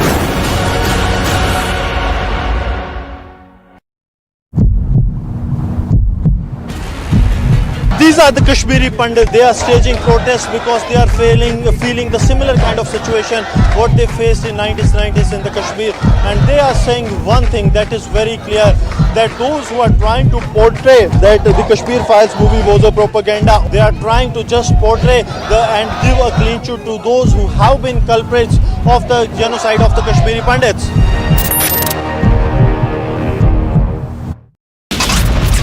Where 6 people have been reported dead and 15 injured in a collision between a road-based bus and a truck in Tapesipa in Bahraich. Former Food and Civil Supplies and Consumer Affairs Minister Bharat Bhushan Anshu arrested by the Punjab Vigilance Bureau in connection with the 2,000 crore food grain transportation scam. Dibrugarh University on the ragging case there, which has caused serious concern and which has escalated. Dibrugarh police have arrested another student. A high voltage battle which will decide the nation's political trajectory. Who will break their records and which faces will be the winners? 89 out of the 108.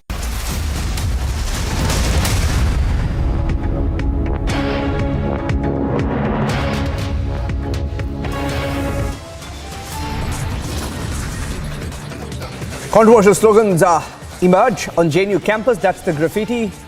Sangees go back to your shaka. Brahmins not welcome. There will be bloodshed. What's going on?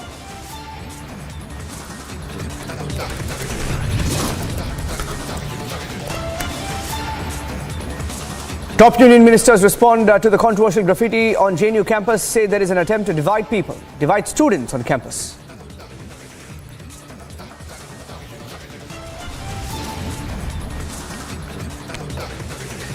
Jagdish Titler officially campaigning for the Congress party ahead of the MCD elections. The 1984 riot tainted Titler is a star for the Congress party.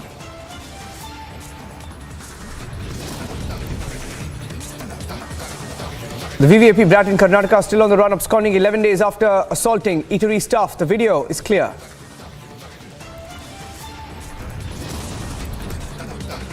Goldie Brar, wanted in the murder of Sidhu Moosewala, has been detained in California.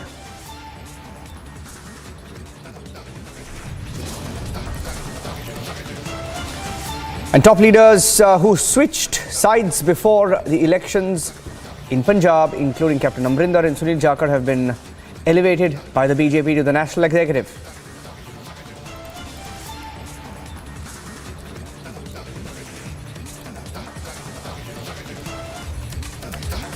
Getting in some breaking news now from Hyderabad in Telangana, where Vijay Sharmila of the YSRTP, now she's been confronting the KCR government for the last few days in Hyderabad. She's met the DGP of Telangana today, saying that she was manhandled and that there was brute force being used by the police. Sharmila spoke to the media. Republic TV was there, asked her a couple of questions on what she had to say in her letter. There was a memorandum that she also submitted. Let's listen in.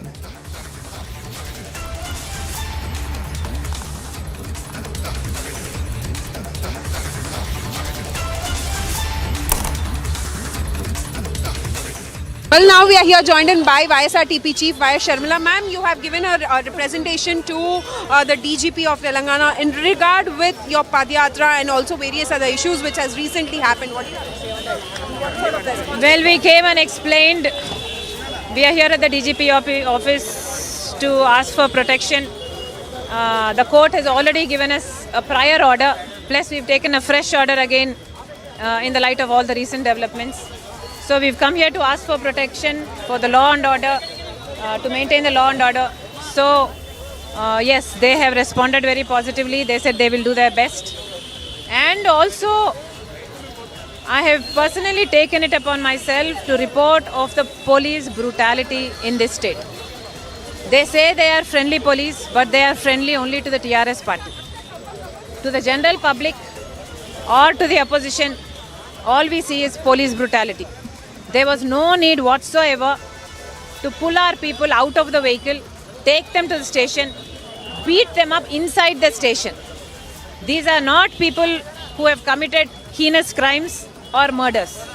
These are just traffic violations. You had to slap sections upon us, you did it. You even asked for remand, though there was no reason for remand for traffic violations. My question is, why are you acting like you're serving the TRS party? The people, the state is paying you money, salaries. You do not need to lose your self-respect. I told them, if you continue acting like this, the police department will lose the confidence and the respect of the people. They said they will look into it. Going across to Neri, it's been a bit of war of words between the YSRTP chief, Vijay Sharmila, and the KCR government. She's met the DGP. Has she begun a Padyatra again? Has she continued with it?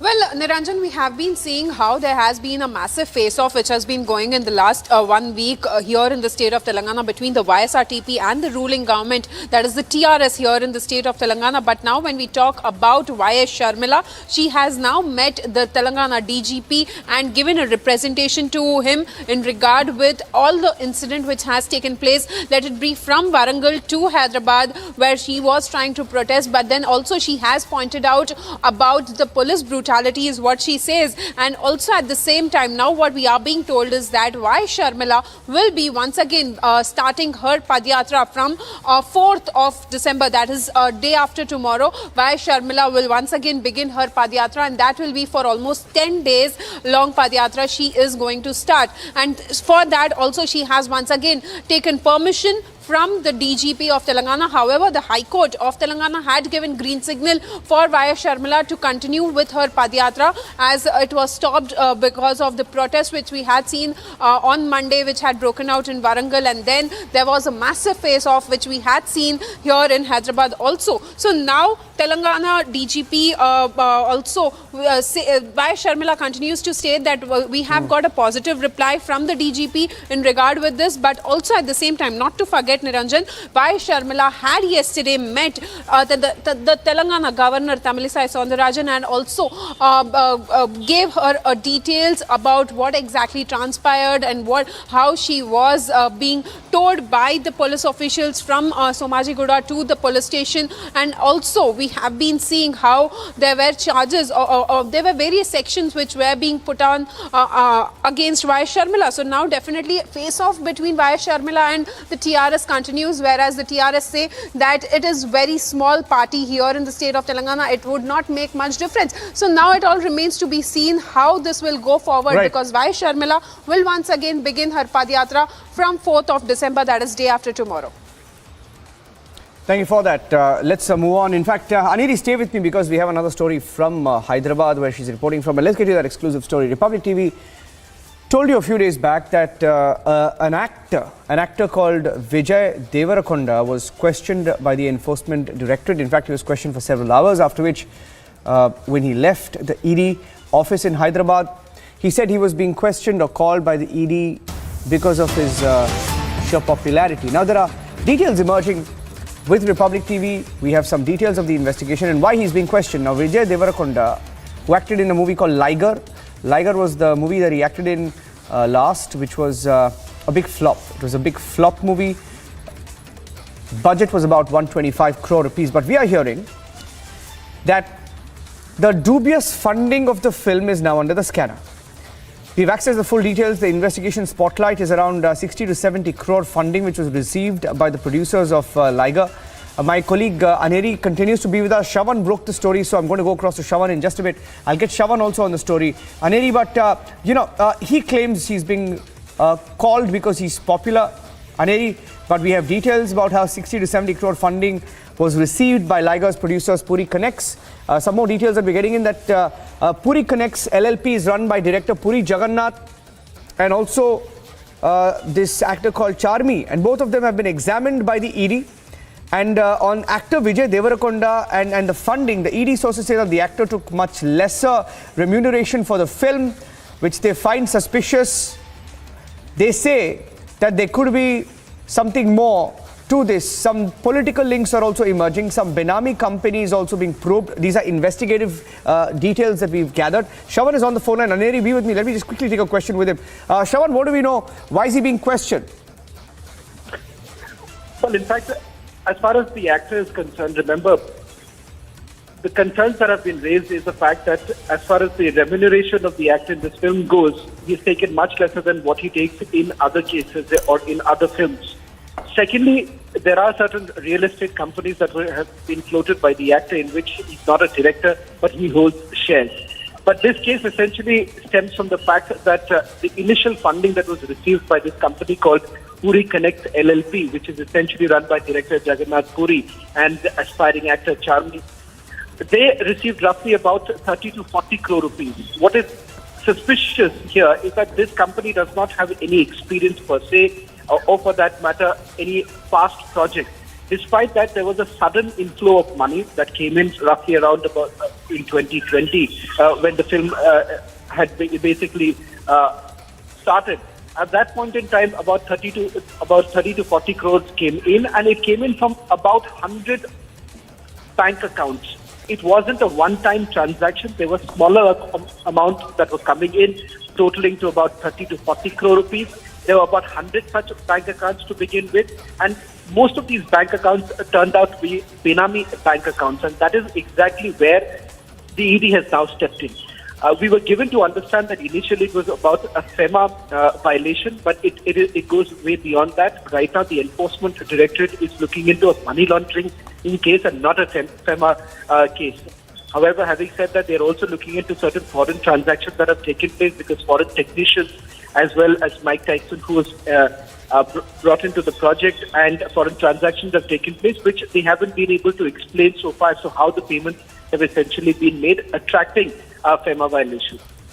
Thank you for that, Shawan. Quickly going back to Aneri. Aneri, he was questioned for what, 9 hours? 9 hours a few days back. Now he says he was targeted, right? Or at least that's what he tried to hint when he said that he's popular and the number of fans are sort of making some people nervous. Obviously, there was a political comment that he was trying to make there, right?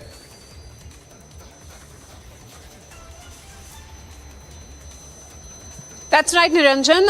Vijay Deverakonda, who is the lead actor in the film Liger, which was recently released, and also at the same time, Enforcement Directorate had questioned Vijay Deverakonda for almost 9 to 10 hours, and also at the same time, after coming out from the Enforcement Directorate office, he had addressed the media where he had stated that this is all your love and affection, and so there are sometimes side effects of this. So we have been called for the questioning, and I will definitely cooperate with the investigation, and also will go ahead with the investigation and the questioning which is being asked by the Enforcement Directorate. And also at the same time, he continues to state that this is an experience and it's life. So all of this goes on is what Vijay Deverakonda had stated on Wednesday when he was questioned. On the day he was questioned for near about 9 to 10 hours is what we have been told. And also at the same time, now the larger question remains is that because this movie had almost costed about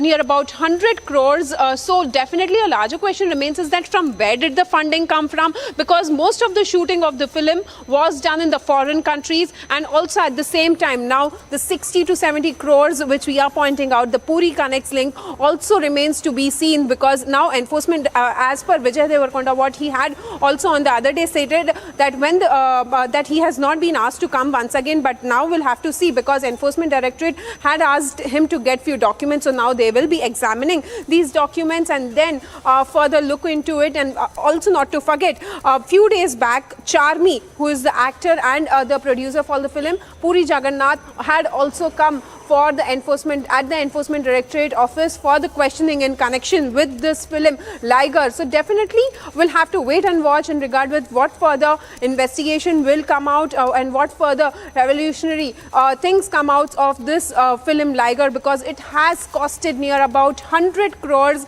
for this movie which is being made, which was made few months back. Right, thank you for that. Thank you for that.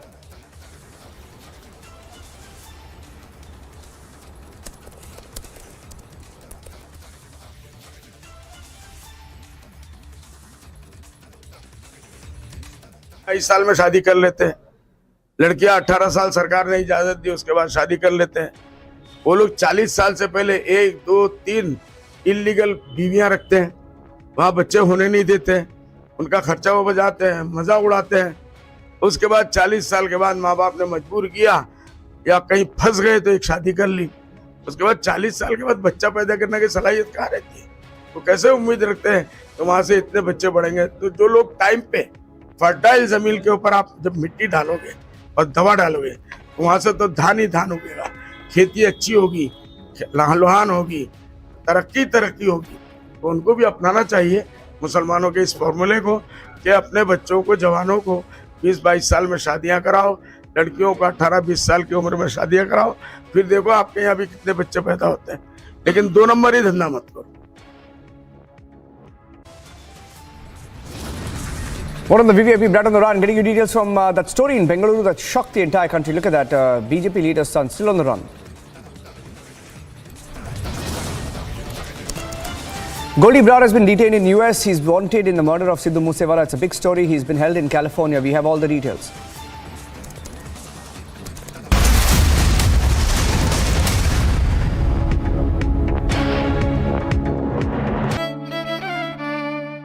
मेरी नजरों से चुना, तेरी हरकतों से सुना, वो सपना जो बुना तुझे लगा गुनगुना।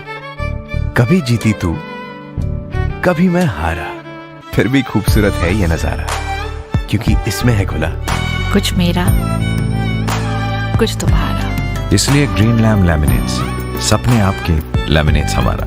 अमेजिंग स्पेसेस के लिए कुछ मेरा कुछ तुम्हारा। Chief Minister Basavaraj Bommai, as we'd been reporting earlier, is set to visit Belgavi on the 2nd of December. Bommai will visit the bordering village of Belgavi. The Delhi liquor gate. Now, the Enforcement Directorate has now arrested Amit Arora. Now, remember, it's the 6th arrest in the case. The joint operation for the BSF as well as the Punjab Police, as they have recovered 5 AK rifles, 5 pistols and 9 magazines that have been recovered from the Firozpur area.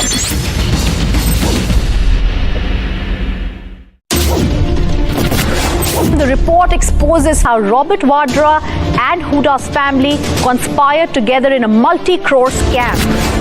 Mr. Malia, why the questions bothering you when I'm not getting a single answer? The entire disputed land will be handed over to the Hindu parties to make a Ram temple. The mental torture of Jadhav that is consistently happening there, it's a very clear indication about how these confessions are actually doctored and taken. Delhi High Court has said the riots in 2020 evidently did not happen in the spur of the moment. We see a split verdict in the Supreme Court. The one thing that needs to be understood is what is going to happen ahead.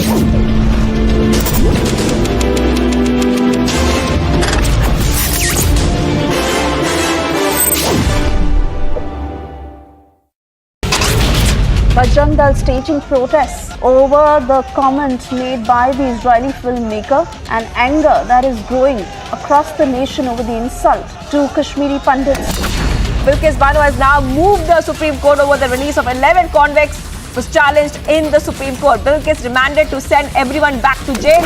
From Dibrugarh University, case of ragging had shocked the entire country.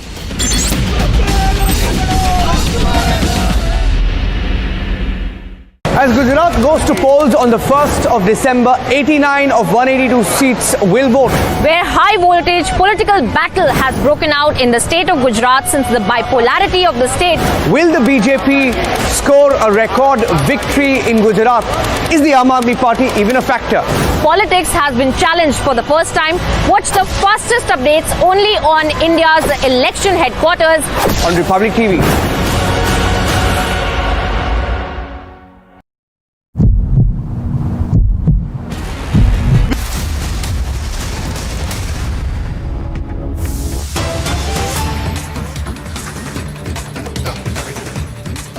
Getting these pictures, very dramatic pictures coming in from Muzaffarpur in Bihar, where CTET aspirants created ruckus during Bihar Chief Minister Nitish Kumar and Deputy Chief Minister of Bihar Tejasvi Yadav's public meeting. Details coming in. Prakash, my colleague, is joining us. This is something that's been ongoing for several weeks and months now. Prakash, it's reached Nitish Kumar. Nitish Kumar and Tejasvi Yadav were addressing a bi-poll election rally here in Bihar in the Kurni Assembly constituency. And in the visuals, we can see the chairs are being hurled by the CTET and BTET applicants. And they have been demanding the regularization of the post so that the vacancies could be created. And some of the groups had barged into the rally and they were expressing their anger to regularize the vacancies. But it has been going on for quite some time, and when Tejasvi Yadav was the leader of the opposition, these people used to meet him quite oftenly, and they were given assurances that as and when he joins the government or becomes a part of the government, or when he gets the opportunity, justice would be done to them. But that's what they were expressing their anger, and we can see in the visuals that chairs being hurled in the rally there in the presence of Nitish Kumar and Tejasvi Yadav. Stay with these pictures, Prakash. Pretty dramatic, the pictures that are coming in. In fact, in some of these visuals, you can also see that teacher candidates, basically the CTET and BTET teacher candidates who stormed the rally and the meeting of Chief Minister of Bihar, Nitish Kumar. And this was a rally ahead of the by-polls. Election between the two giants for a by-election scheduled for the 5th of December. Voting will take place, that is the counting for this by-poll will take place on the 8th of December. He was addressing the rally. This is in Kurhani Assembly. We are hearing, and the Chief Minister of Bihar was delivering an address, faced sloganeering by the CTET, BTET teachers, the candidates. They've heard sloganeering against the Chief Minister, and the teacher aspirants launched an attack on the Bihar Chief Minister, raising slogans, saying shame on Nitish, etc. Some even hurled chairs towards Nitish Kumar, is what we are seeing in these videos. There was also hearing of also some chanting of slogans that was captured on cameras and on the mic, and there was a huge ruckus. We're hearing that Nitish Kumar supporters also responded, and both sides threw chairs at each other. Finally, somehow, as per the reports that are emerging, hearing that supporters of the Chief Minister successfully then somehow forced these teachers to step back.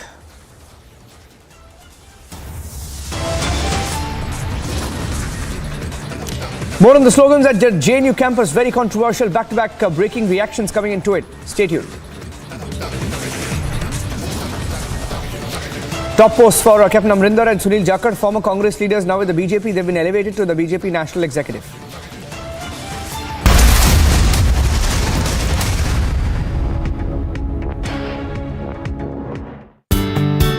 Will smart manufacturing complement traditional manufacturing processes or replace them entirely? India will be able to contribute approximately 5% of the global market in terms of when we talk about additive manufacturing. What kind of opportunities does it hold for the BTech students? Amrita University, I would say, is ideal for students who come into manufacturing, additive manufacturing. To know more, watch Amrita School of Engineering presents Shaping the Future of India this weekend, only on Republic TV. These are the Kashmiri Pandits. They are staging protests because they are feeling the similar kind of situation what they faced in 90s in the Kashmir. And they are saying one thing that is very clear, that those who are trying to portray that the Kashmir Files movie was a propaganda, they are trying to just portray and give a clean sheet to those who have been culprits of the genocide of the Kashmiri Pandits.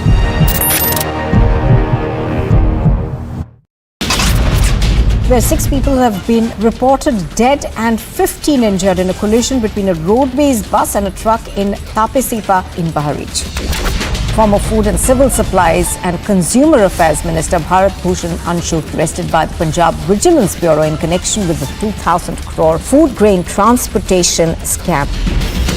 Dibrugarh University on the ragging case there, which has caused serious concern and which has escalated. Dibrugarh police have arrested another student.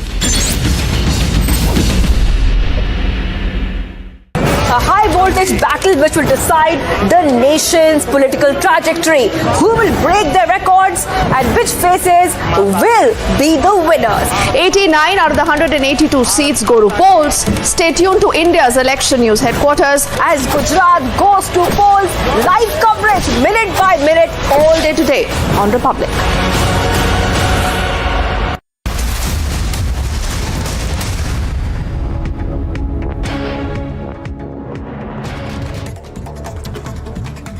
Top stories from across the country now. Union Minister Anurag Thakur speaking to Republic TV on the campaign trail in Delhi ahead of the MCD elections, reacted to the JNU controversy, saying some wanted to divide India.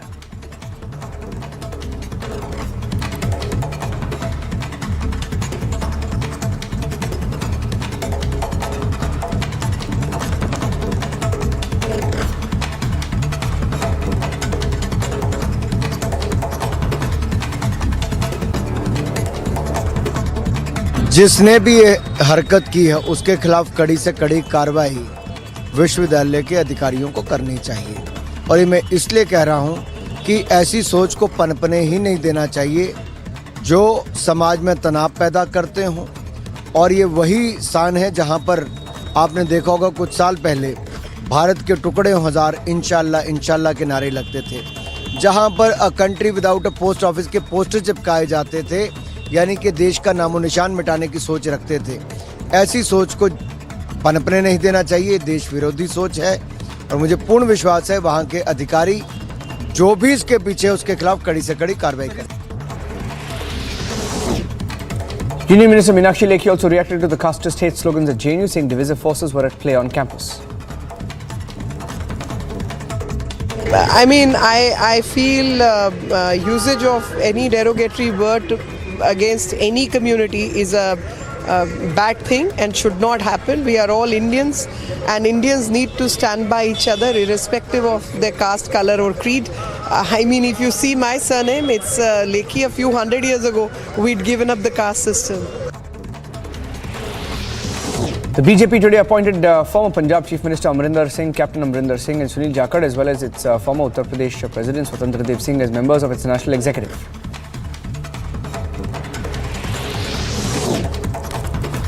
There were more decisions that were made and some surprises as well, as the BJP named former Congress spokesperson Jaivir Shergill as its national spokesperson. The party said in a statement that was issued, Jaivir had quit the Congress a few months ago.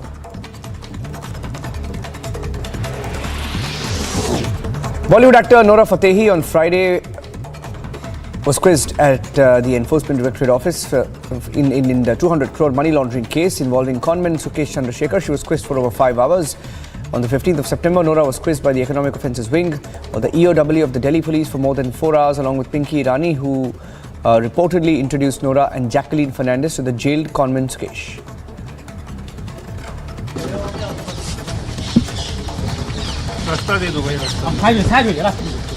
Nora, did you receive some gifts from Nora, did you receive gifts? Nora, did you receive gifts? 1 minute. 1 second, move the mic from my face. Nora, did you receive gifts from Sukesh Chandrasekhar? No. Okay.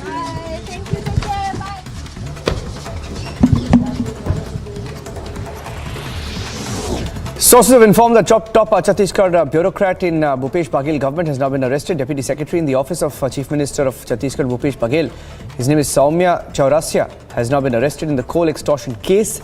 The Deputy Commissioner Chaurasia is one of the top bureaucrats in the Baghel office. He's now been arrested.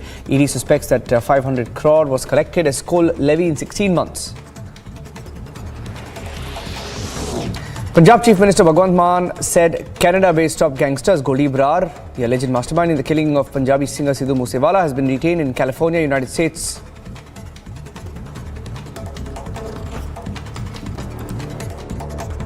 Gangster, तो gangster पैदा करने वाले कौन थे? Gangster पैदा हुए अकाली और भाजपा की गवर्नमेंट में, उनको पनाह दी, बढ़ावा मिला कांग्रेस की सरकार में, कैप्टन की सरकार में।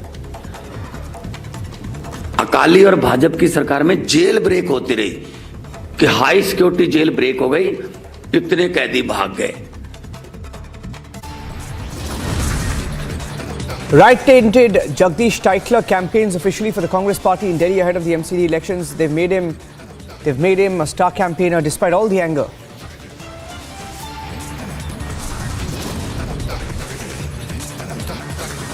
And more on the VVIP Brat on the Run, getting you that story from Bengaluru.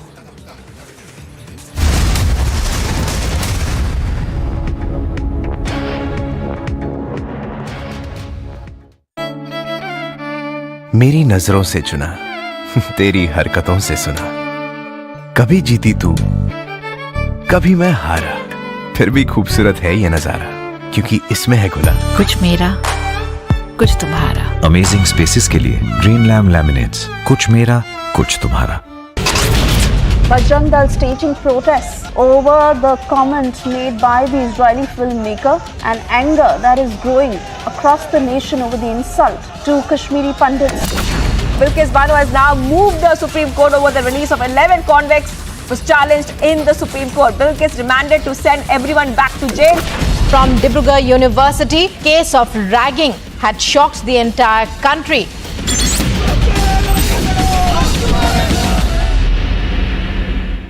As Gujarat goes to polls on the 1st of December, 89 of 182 seats will vote. Where high voltage political battle has broken out in the state of Gujarat since the bipolarity of the state. Will the BJP score a record victory in Gujarat? Is the Aam Aadmi Party even a factor? Politics has been challenged for the first time. Watch the fastest updates only on India's election headquarters on Republic TV.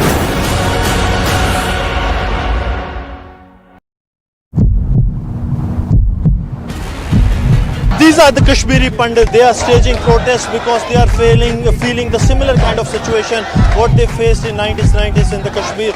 And they are saying one thing that is very clear, that those who are trying to portray that the Kashmir Files movie was a propaganda, they are trying to just portray and give a clean sheet to those who have been culprits of the genocide of the Kashmiri Pandits.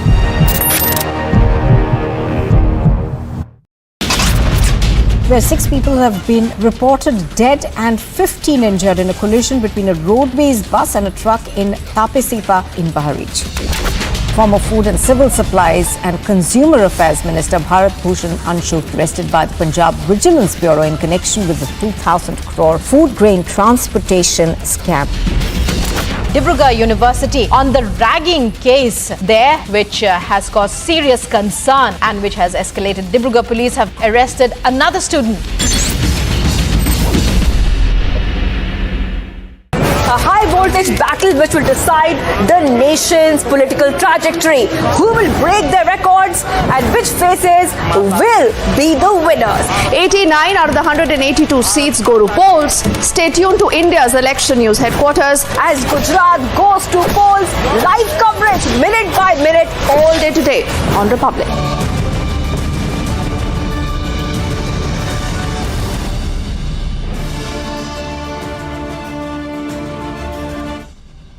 Massive controversy as JNU walls defaced with anti-Hindu hate slogans.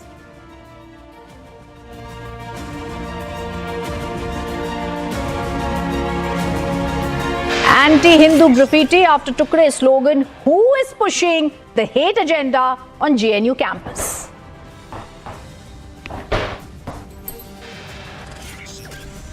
AIUDF chief makes communal sexist comments on population debate, faces backlash.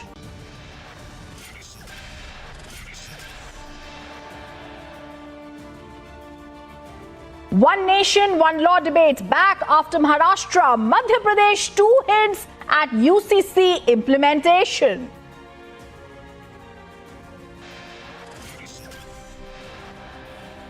Republic accesses exclusive details of ED investigation into Vijay Deverakonda's film Liger.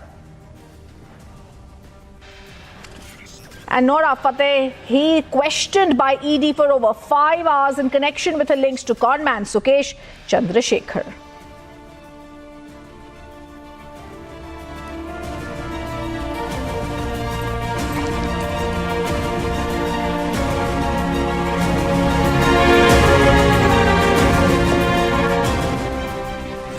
Good evening, welcome to This is Exclusive, and today we are going to focus on One India, One Law viewers. The Bharatiya Janata Party government in Madhya Pradesh has now announced that a committee will be formed for the implementation of the UCC in the state. The announcement made by the Chief Minister, this comes a day after Maharashtra Deputy Chief Minister Deverakonda too made a similar announcement. UCC would be a possibility in Maharashtra.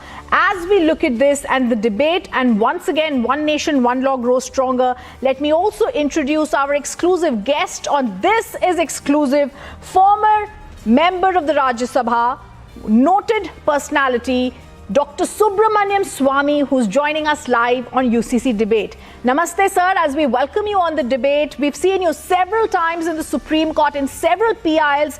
Today, the question, I was going through what you've said, Dr. Swamy, on the UCC. Several times you've said this is favoring, Supreme Court has favored Article 44. What stops India today, Dr. Swamy, from making this a reality?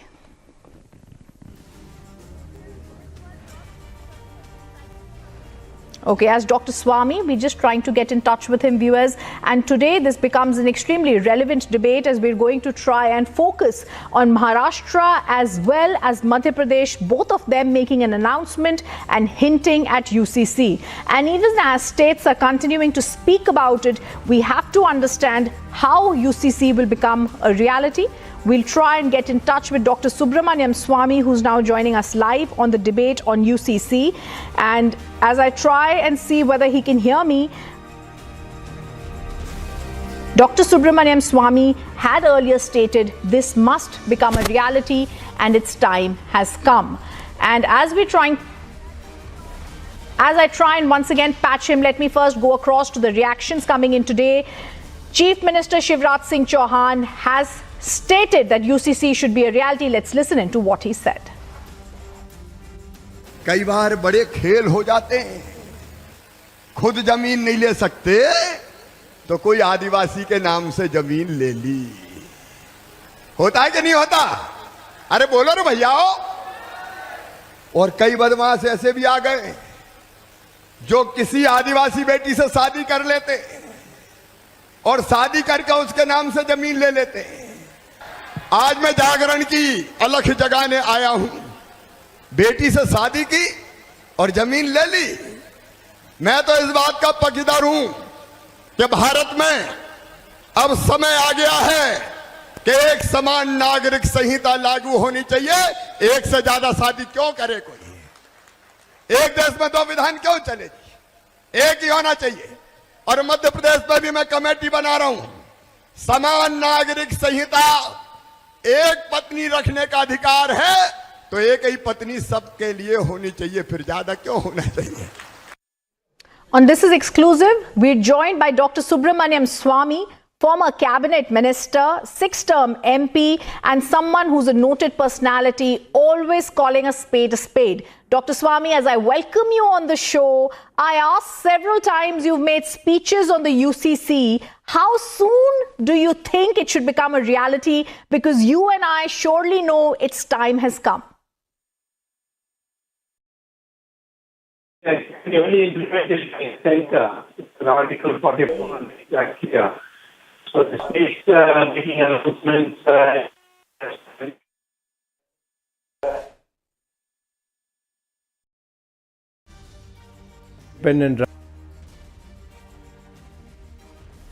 We're just going to try and reconnect with Dr. Swamy. Viewers, as we try and do that, let us tell you the breaking news that's coming in today on the story where the BJP in 2 states has now hinted that UCC should become a reality. In fact, in Madhya Pradesh, we just played out the Chief Minister's reaction where he said that the committee will be formed for the implementation of the Uniform Civil Code. This comes one day after Devendra Fadnavis, Maharashtra Deputy Chief Minister, has also made a similar announcement. If this is becoming a possibility, then how soon can we believe UCC, One India, One Law will be a reality in India? And as we focus on that and try and go back to Dr. Swamy, we have to also ask a question whether Shivraj government will be implementing the UCC in Madhya Pradesh. As there is a lot of people opposing it in the political circles, there are more people and more Indians across India saying it's time for the Uniform Civil Code to become a reality. There should be one India and one law. In fact, on Thursday, asserting there are fraud elements, they are marrying women from tribal communities, taking over land. The Madhya Pradesh Chief Minister Shivraj Singh Chauhan, pictures on the screen clearly show that he said that there's a decision to form a committee to look into the implementation of the Uniform Civil Code. Now, the opposition is criticizing this. The Vadra Congress sings that this is not something that should be allowed. But addressing the rally, there was Chauhan who said, why should there be 2 laws in one country? There should be only one law. There's a move made in Gujarat, in Uttarakhand, and now in Madhya Pradesh, we are seeing that this too could be a reality. There will be a committee that will be looking into this. We also know that just yesterday, Devendra Fadnavis, Deputy Maharashtra Chief Minister, had made a similar announcement. This is in the BJP manifesto promising UCC, and also in Gujarat, the BJP, as it unveiled the manifesto, had stated the same. Let me first go across to several reactions that are coming in on this, and then be back on the agenda setting interview. केवल जुमलेबाजी और चुनावी stunt है, इसके अलावा और कुछ नहीं है, और सत्यता से परे है, सच्चाई से बहुत दूर है। इसलिए दूर है कि मैं उनसे पूछना चाहता हूं कि ट्राइबल का जो कानून है उसके लिए क्या करेंगे? ट्राइबल का अलग कानून है। नॉर्थ ईस्ट में जो अलग कानून चल रहा है उसका क्या करेंगे? ऐसे बहुत सारे रिलीजियस के कानून हैं जो सबके अलग अलग हैं, तो उसके चलते किस तरह का कॉमन सिविल बनाना चाहते हैं? ये केवल एक भ्रम है और मुस्लिम पर्सनल लॉ को एक ठेस पहुंचाने वाला काम है। केवल एक भ्रमित करना ताकि एक मुस्लिम पर्सनल लॉ का नाम हाईलाइट करके जो महंगाई, जो भ्रष्टाचार, जो खुद की गलत नीतियां, उससे मतदाता का दिमाग हटाकर ध्रुवीकरण कर चुनाव जीतने का एक स्टैंड है। इसके अलावा कुछ भी नहीं है। इसका मैं घोर विरोध करता हूँ। आदरणीय राहुल गांधी जी स्वरा भास्कर जी को लेकर के, कन्हैया कुमार को लेकर के, सुशांत को साथ में लेने से भारत नहीं जुड़ता। भारत जब जुड़ता है जब 370 समाप्त होती है। भारत जब जुड़ता है जब सीए आता है। भारत जब जुड़ता है जब ट्रिपल तलाक जैसी कुप्रथा समाप्त होती है। आदरणीय, आपके पूर्वजों ने बाबा साहब अम्बेडकर जी के संविधान में जो पुरजोर पैरवी उन्होंने समान नागरिक संहिता को लागू करने की थी, उसको भी लागू नहीं होने दिया है। अब वक्त आ गया है जब एक विधान और एक संविधान और एक राष्ट्र के साथ में हम आगे बढ़ें। सुप्रीम कोर्ट की साहबाना जी को सुप्रीम कोर्ट से जीतने के बाद भी आपने हरा दिया था तुष्टीकरण की राजनीति के कारण से। ये तुष्टीकरण की राजनीति ने देश को बहुत नुकसान किया है। मैं तो आदरणीय कमलनाथ जी से भी निवेदन करूंगा कि उनको भी समान नागरिक संहिता पर अपनी राय को स्पष्ट रूप से जनता के सामने रखना चाहिए. And joining us on This Is Exclusive, we have Dr. Subramaniam Swamy with us. Dr. Swamy, if you can hear me, he's a former cabinet minister, 6-time MP, someone who's a noted personality and always calls a spade a spade. Dr. Swamy, as we welcome you on the show, the first question to you when we talk about the debate on UCC, we all know it's a directive principle, Article 44, sir. But why are there certain elements in India that continue to say UCC, One India, One Law, should not be a reality? Well, they can say because they don't want it. But the question is that the Union of India, that is the central government, is bound by the Constitution to implement it. Article 37, which precedes 44, says so. You know, I as an individual cannot go to court and say my fundamental rights are affected if there is a difference between Muslims and Hindus in marriage. But I can't do that under the Constitution because this is in a separate chapter called Directive Principles. And directive to whom? To the government. These are the things you have to implement. And one of them is Article 44, which requires the state to implement Uniform Civil Code. And there's nothing to stop it. Now, states may make statements that only contributes to the atmosphere, but the states can't do it. There's no provision in the Constitution for the states to implement it. It has to be the center, and it has been a part of the BJP manifesto for a very long time. Before that, the Jansangh manifesto. So I think the central government should implement it immediately. Yes. Dr. Swamy, the Supreme Court several times has declared many times Islamic terms such as Shariat, Fatwa have no bearing in this country. Vested interests keep whipping up these passions to stop acceptance of the Uniform Civil Code.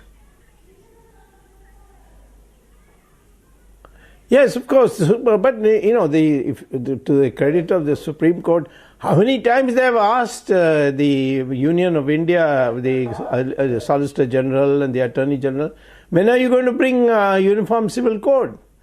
Because that's a directive from the Constitution for you. And they say, no, we are considering. That's how it has been going on. So the Supreme Court has numerous examples of having said Uniform Civil Code is mandatory for the government to implement, and there should be no delay. So I don't think there is any problem anywhere else except the government's decision to declare that the Uniform Civil Code is coming from January 1, 2023, then it will get implemented. After all, triple talaq has been implemented and there's been hardly any reaction. And I don't think that there will be any reaction except from the hardliners. But who cares for the hardliners? You can't run a democracy with hardliners. In fact, in the Supreme Court, the affidavit that has been filed by the Law Ministry says, as and when, Dr. Swamy, the report of the Law Commission is received, the government will examine this in consultation with the various stakeholders involved in the matter, and after that, they will come out with a detailed law. Well, that's buying time. There's no need for any Law Commission on this. It was only one way of telling people, okay, Law Commission is considering it. It's crystal clear what it is there is in the Constitution.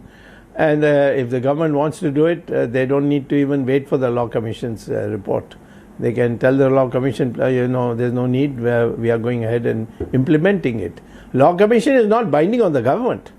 A Law Commission is only if you are ignorant of the subject, then they go to do research and give you a nice fat report. But here there is nothing. It's only a simple matter that the population is half men, half women, so there has to be Uniform Civil Code. Dr. Swamy, one question that I definitely want to ask you. The AIMPLB moves the Supreme Court and they say it's not just Muslims but other religious minorities who are also against the Uniform Civil Code. And when they state this, they say that there exist tribal laws in Mizoram, other places, and there is no custom, tradition or law that can be uniformly implemented across the country. What do we say to people who don't believe in one India, one law? They are all obscurantists. They are living in the past centuries, not in the 21st century. This is not a religious matter. This is a matter of the fact that marriage is according to law. So many things follow from it. How you bring your children, how you give your wealth, and so on. So therefore, the question arises that when there are only, as I repeatedly saying, that when there are 50% men and 50% women, the marriage has to be one woman, one man. And therefore, I don't think that we should worry about all these people who were saying that, because they are people who have got vested interest. And they don't want the modernity to come, because then they think that if you start here, then they will move to other things also. And general debate inside the Muslim community, for example, is that if you yield here, then they will go a little further. They will then start saying that you have to wear tika, and you have to wear dhoti, and you have to put a chutiya. All these kinds of things are in the debate. I've heard it myself. That where will you stop? I said there's nothing to stop. The constitution tells me that I have to do it. I must do it.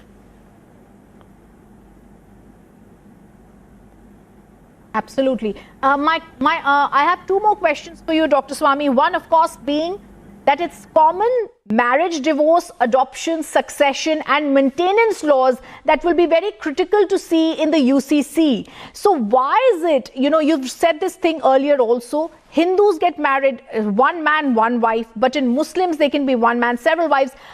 Isn't this something that's also needed for women, whether it comes to their rights as wives, or whether it comes to marriage laws, or whether it comes to their succession rights? Yes, absolutely. I mean, the sufferers of these kinds of inequalities is women.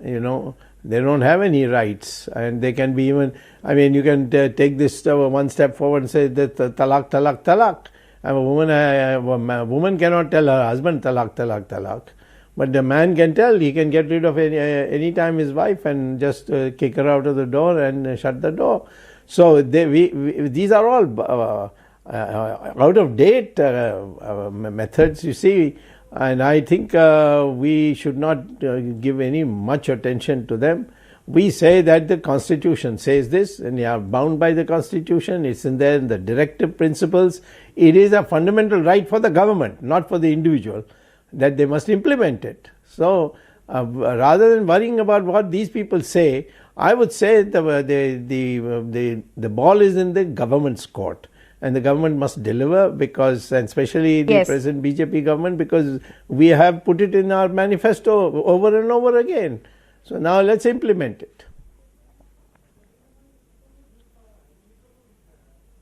I want to ask you one question more, Dr. Swami. The Article 44 has been put in the Constitution. B.R. Ambedkar has clearly spoken about it. We've also seen Vivekananda speak about it. Sardar Vallabhbhai Patel was very clear. There needs to be one nation, one law as well. You've gone into the history of it. When our forefathers believed this should be a reality, what stops all communities in India from coming together, collecting and saying it's a part of the Constitution, and we all do believe that there should be one law in India?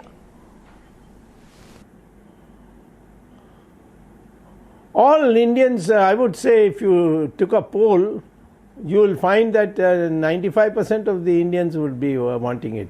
It's only the clerics, fanatics, and those who want to keep the identity of a particular community separate from the mainstream, that you have these kinds of objections. I think we overestimate them. We give them too much importance. We should say this is a requirement of the Constitution and we're going to implement it.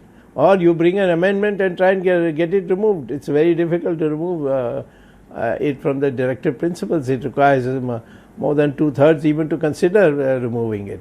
So I think the fault is ours, that we care too much about who's saying what and so on. And I don't think that in the elections it will be adversely affecting any nationalist party at all.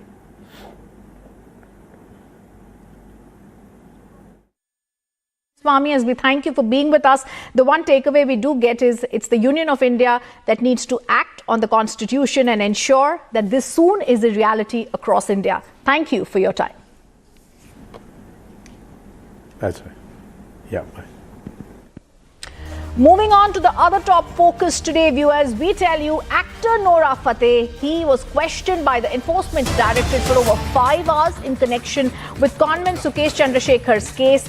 Today we get you exclusive details of that investigation and interrogation. Sources also reveal she's been questioned on her WhatsApp communication with Sukesh. Before we go across to that, we play out a sequence where my colleague Piyush Ohri asked a question to her, to which she answered. Listen in.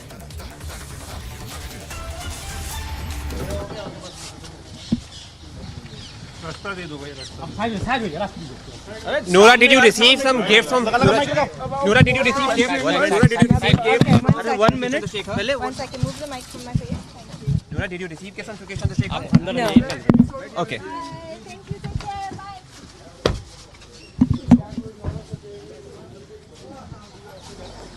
So they has. Bye. Thank you.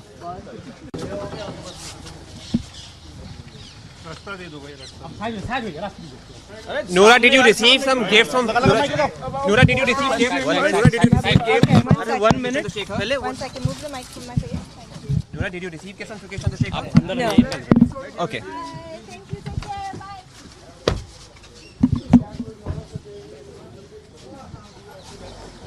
So they has. Bye. Thank you.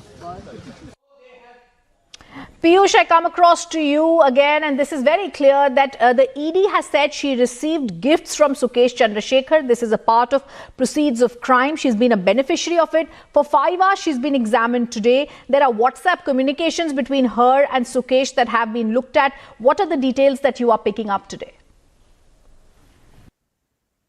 So this rhythm, there are 3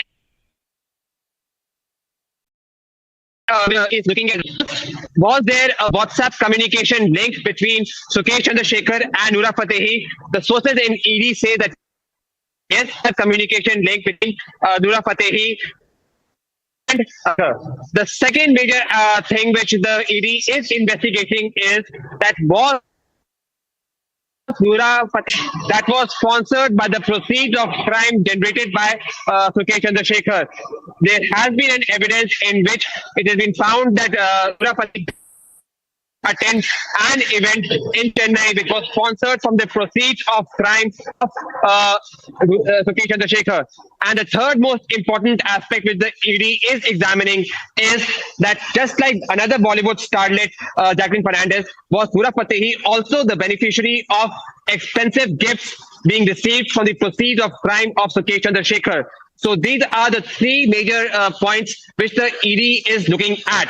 So far, Nora Fatehi is the prime witness in this case. But if the investigations of ED goes forward, who knows that just like Jacqueline Fernandez, maybe Nora Fatehi may also become the co-accused in the 200 crore money laundering case in which conman Sukesh Chandrasekhar is the prime accused. Today, there was a 5-hour questioning of Nora Fatehi. When she came out, Republic TV was the only channel to have asked her a specific question, that was she the beneficiary of expensive gifts received from Sukesh Chandrasekhar, in which she in a very smiling manner said no. Has it reduced her troubles? Will it reduce her troubles in the future? We do not know. We only know that the ED is going to investigate the matter, and not only ED but the Delhi Police Economic Offences Wing is also investigating the matter. And just few days back, they had arrested Pinky, a close associate of Sukesh Chandrasekhar. Right, so what we can definitely tell you is that there are several investigative theories which are being propounded by in ED and Delhi Police Economic Offences Wing.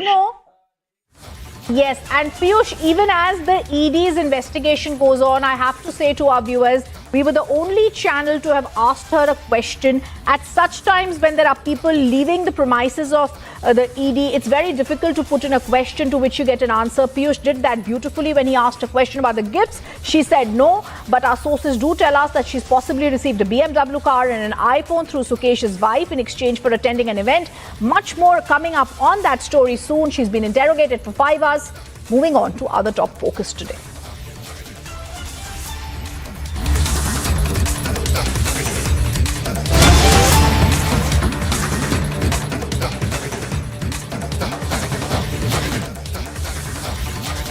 Road show की बात नहीं हो रही OP दास, बल्कि तमाम दूसरे शहरों में भी जहां प्रधानमंत्री गए हैं वहां उनको कई बार तमाम अवसरों पर ऐसा होता रहा है कि जनता स्वतः स्फूर्त पहुंचकर उनको देखने के लिए, उनका अभिवादन स्वीकार करने के लिए, उनसे रूबरू होने के लिए लगातार उनके पास जुटी है। और आज भी कुछ इसी तरह के दृश्य हम देख सकते हैं जब सड़क के दोनों ओर खड़े तमाम लोग, स्त्री पुरुष, बच्चे, बूढ़े, जवान सब खड़े हुए हैं प्रधानमंत्री नरेंद्र मोदी की एक झलक पाने के लिए। बिल्कुल निखिल, आप देखिए कि आखिर प्रधानमंत्री की इस लोकप्रियता के पीछे वजह क्या है। वजह यह है कि एक तो लंबे समय तक उन्होंने न सिर्फ गुजरात में मुख्यमंत्री के तौर पर अपनी सेवाएं दी, पिछले 8.5 सालों में वो देश के प्रधानमंत्री के तौर पर, और जैसा वो कहते हैं जिन शब्दों में कि वो प्रधान सेवक के रूप में वो देश की सेवा कर रहे हैं। Chief Minister Basavaraj Bommai, as we'd been reporting earlier, is set to visit Belgavi on the 2nd of December. Bommai will visit the bordering village of Belgavi. The Delhi Liquor Gate. Now, the Enforcement Directorate has now arrested Amit Arora. Now, remember, it's the 6th arrest in the case. The joint operation for the BSF as well as the Punjab Police, as they have recovered 5 AK rifles, 5 pistols and 9 magazines that have been recovered from the Firozpur area.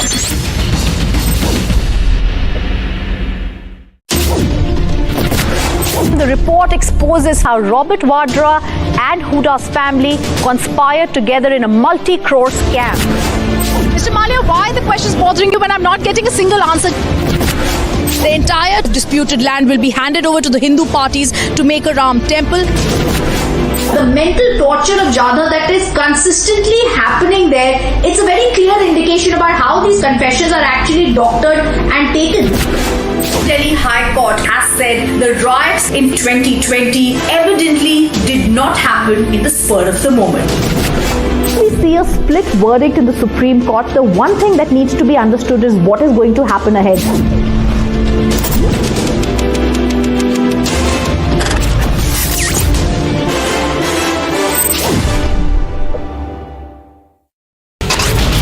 Bajrang Dal staging protests over the comment made by the Israeli filmmaker and anger that is growing across the nation over the insult to Kashmiri pundits.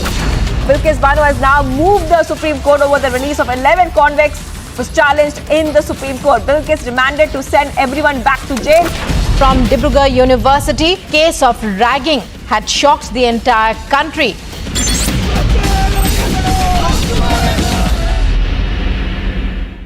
As Gujarat goes to polls on the 1st of December, 89 of 182 seats will vote. Where high voltage political battle has broken out in the state of Gujarat since the bipolarity of the state. Will the BJP score a record victory in Gujarat? Is the Aam Aadmi Party even a factor?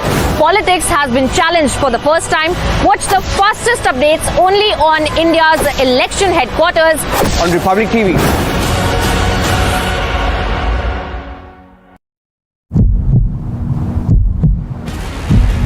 These are the Kashmiri Pandit. They are staging protests because they are feeling the similar kind of situation what they faced in 1990s in the Kashmir.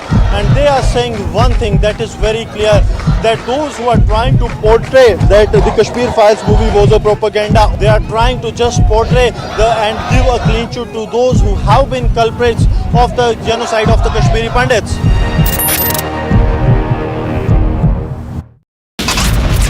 Where 6 people have been reported dead and 15 injured in a collision between a roadways bus and a truck in.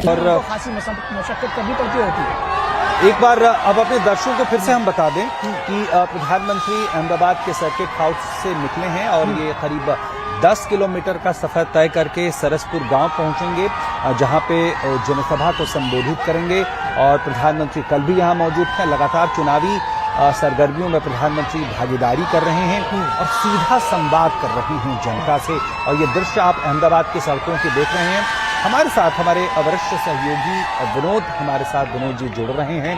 आइए जरा उनसे हम समझने की कोशिश करते हैं। विनोद जी, हमें सबसे पहले तो ये बताएं कि चुनावी समर है और चुनावी गहमा गहमी है, इस बीच में जो पिछले 8.5 सालों का और अगर उससे और ज्यादा आगे बढ़े पिछले 20 सालों का इतिहास, जो सार्वजनिक जीवन में प्रधानमंत्री का इतिहास रहा है, मुख्यमंत्री के बतौर, प्रधानमंत्री के बतौर, ये देखा गया है कि जब चुनावी And once again, day 2 of the roadshow that we are seeing, the mega roadshow in the last leg of the campaigning by the BJP, the heavy lifting that is being done by the Prime Minister Narendra Modi. Now, once again, that roadshow has started and we are once again at another vantage point of that roadshow. And we can expect in a few minutes from now that the Prime Minister will be arriving here as well. This is one of the very famous parts of Ahmedabad. In fact, the symbol, the iconic part of Ahmedabad, which is the Siddi Sayed ki Jali, in front of which the house of MG as well is there, and we have seen that a throng of people, supporters in fact have also come here and they're waiting in the parts of this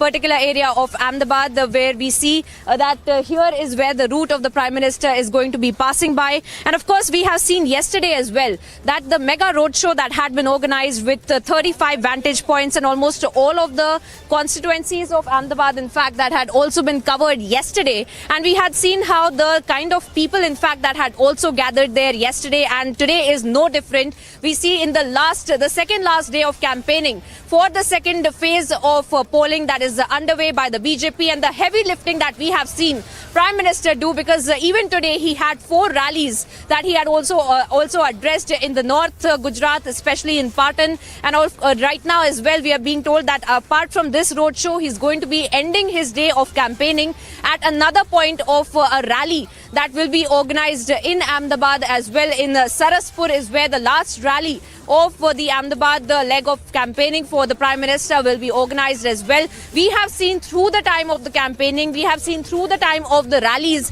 that have been organized, much like these ones, much like this kind of a roadshow that we had seen even yesterday, the kind of campaigning that the Prime Minister has been doing, the kind of reception in fact that he has also been getting from the people of Ahmedabad, from the people of Gujarat.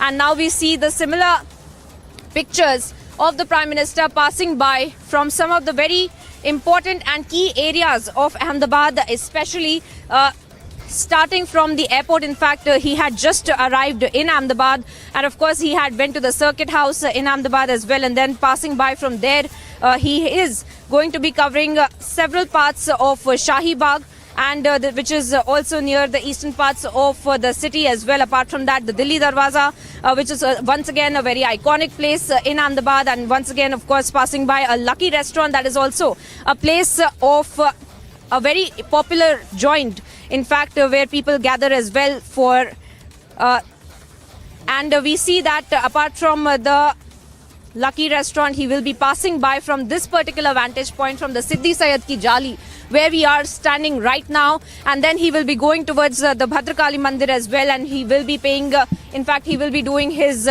puja there as well. And of course post which we will see that from the Bhadrakali Mandir he will be going towards the venue of the rally, but we do see that the people in fact who have already gathered here.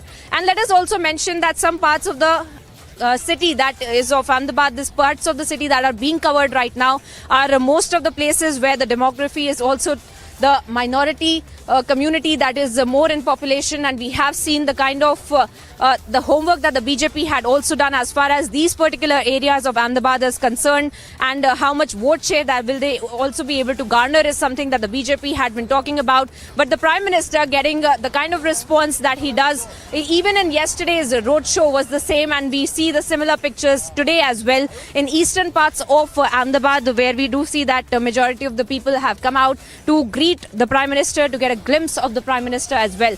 To also take a step back and talk about the entire campaigning that has been going on by the BJP, and through the entire campaigning we have seen the Prime Minister carrying out most of the heavy lifting, then be it the campaigning for the first phase of the elections as well. We had seen major road shows that had been organized in Surat as well, and we had also seen in Surat where the Prime Minister in the last few hours had also carried out a major roadshow, the kind of response that he had gotten.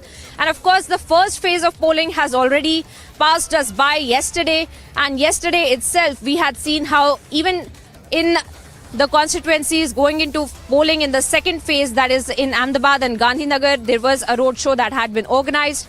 And apart from that, we have been seeing marathon rallies of the Prime Minister being organized in Gujarat. In the last 1 month, we have seen major of the rallies that were organized in south of Gujarat, in north Gujarat, specifically in the constituencies that were going into polling in the first phase of elections. And of course, now we are seeing him also carrying out these kind of roadshows in the second phase of elections as well. And the kind of narrative that is being set by the BJP is also something to be looked at, since even today, if we look at the Prime Minister's rallies and the kind of speeches that he has said, he has made in those rallies, talking about some of the policy decisions of the government of Gujarat and also the policy decisions of the Prime Minister during his tenure as the Chief Minister as well, recalling those decisions, reminding the people of Gujarat that he is somebody who is one of them. And time again, the kind of tone that we see of the Prime Minister in these rallies is that of reminding the people, reminding the BJP cadre, reminding the booth level worker, each and every booth level worker, that he is not the Prime Minister here in Gujarat, he is their Narendra Bhai. And this is something that he has said in majority of the rallies that he has addressed in Gujarat, then be it South Gujarat, Saurashtra, Kutch region that has already gone into voting, or then be it the second phase of elections in which the constituencies will go into polling, then including North Gujarat, including Central Gujarat, including Himmatnagar, Patan, and all of these places where since yesterday we have been seeing the same tune of the Prime Minister talking to the booth level worker and imploring them to go door to door campaigning and seek blessings from the elders, seek blessings from the people of Gujarat.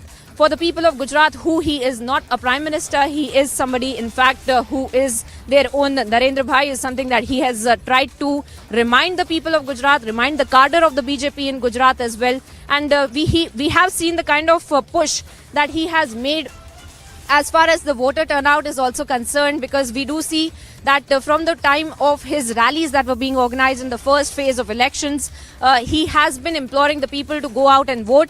And he had also been making a direct addressal to the first time voters and had been speaking to them about the kind of time that they have not seen in Gujarat. He has been reminding them about the law and order situation. He has been reminding them about the riot situation. He has been reminding them about the lack of development that was, in fact, the development that had been impeded upon by the then UPA government there in the centre when he was the Chief Minister till the time of 2014 when he was serving as the Chief Minister in the state of Gujarat. And time again, even especially today when he was in North Gujarat, specifically in constituencies that go into polling on 5th December, then be it Patan, Himmatnagar, where he has, and also Mehsana, where he has time and time again talked about the water crisis and then has reminded them about the Sujlam Suflam Yojana. And many such examples, in fact, come to mind when we talk about the kind of rally and the kind of narrative that the Prime Minister had been setting as far as this campaign is also concerned. And we do see some movement. So what we are expecting is, where we are right now, we can expect that the Prime Minister will be arriving here, and we will try to get in a word from several of the people, in fact, who are standing here waiting for the Prime Minister. What we do see different from yesterday's roadshow is that these are not really BJP cadre. This is not the booth level worker who is here waiting for the Prime Minister. These are common people, the common man, in fact, who are here along the entire route of the roadshow, where they are waiting to get a glimpse of the Prime Minister. Of course, we do see some of the BJP cadre as well who is standing here waiting for the Prime Minister to get here. And of course, we see the kind of reception that the Prime Minister is also getting in these roadshows. The 2 days consecutively we see this roadshow that was organized by the Prime Minister, and of course he has been trying to reiterate the point that he is one of them, he is the son of the soil, reminding the people that he is their Narendra Bhai first, meaning to say that he is a Gujarati first, and he's somebody who's worked for the people of Gujarat, and not just the Prime Minister, that's what he says in several of his rallies. And along these lines, in fact, along this entire line, through this entire iconic location of Siddhi Sayyid Ki Jali, which has the logo of Ahmedabad as well, and we see that this is the kind of reception of the people are really giving them. So to speak, we are seeing that this is in fact the heart of the city, in the eastern parts of the city, where we have seen that the BJP had also in the past had concerns about their own performances as far as elections are concerned. And we see that this is why it's important, the kind of roadshow that we are seeing today by the Prime Minister, where he will be meeting and greeting with the local level cadres, and not just the cadre, but the supporters of the BJP, the supporter of the Prime Minister as well, speaking to them, waving at them, and also being greeted by them as well, as far as him coming back to these particular areas, these particular constituencies of Ahmedabad is concerned, as we see in the last few hours of campaigning that is being carried out by the Prime Minister. Back to you in the studios.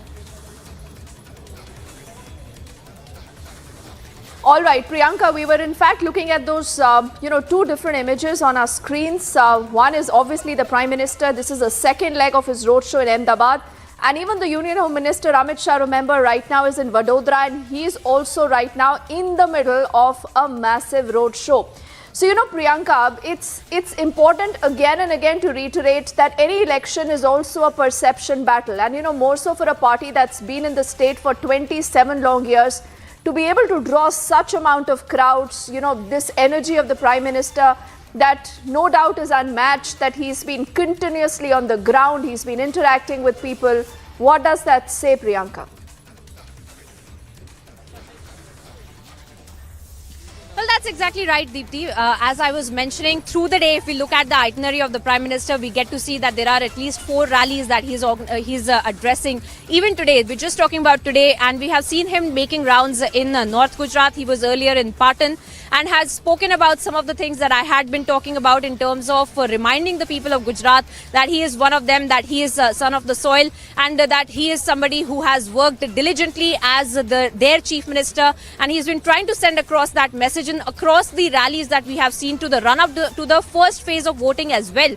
Deepti, if we look at some of the rallies, we get to see the kind of pattern and the kind of narrative that we see, which is formed with respect to the Prime Minister's rallies. We'll also keep panning our cameras because we are at one of the vantage points of the rallies, the road show, where in fact the Prime Minister will be passing by, and we will try to get in a word from people in fact who are gathered here. We can see that they are waiting for the Prime Minister and to get a glimpse of the Prime Minister as well. Let's get in a word from some of them because we see them in fact waiting here since quite some time.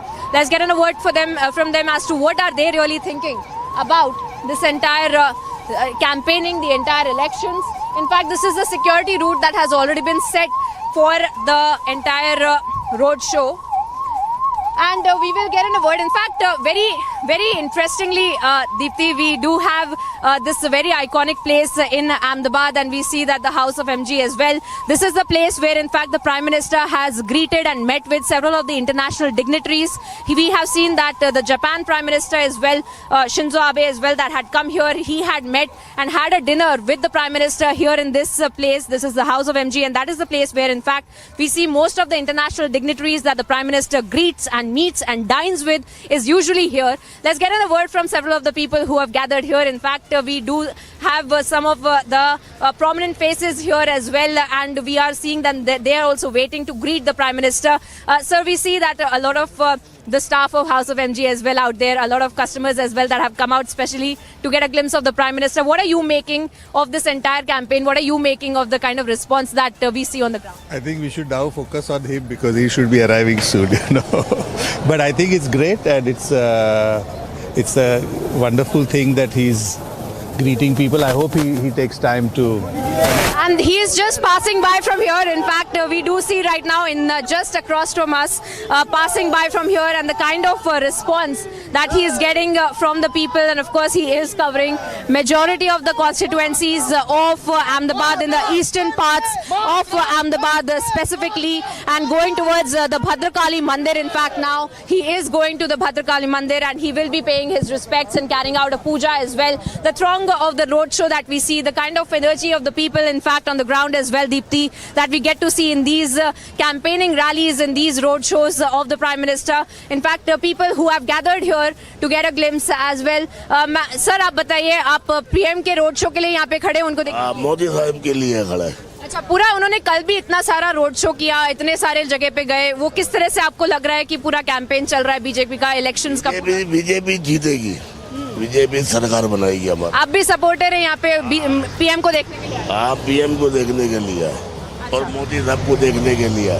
All right, so we do see some of the supporters here, in fact, across these two alleys, or either sides of the roads, Deepti, that the Prime Minister's cavalcade is passing by from.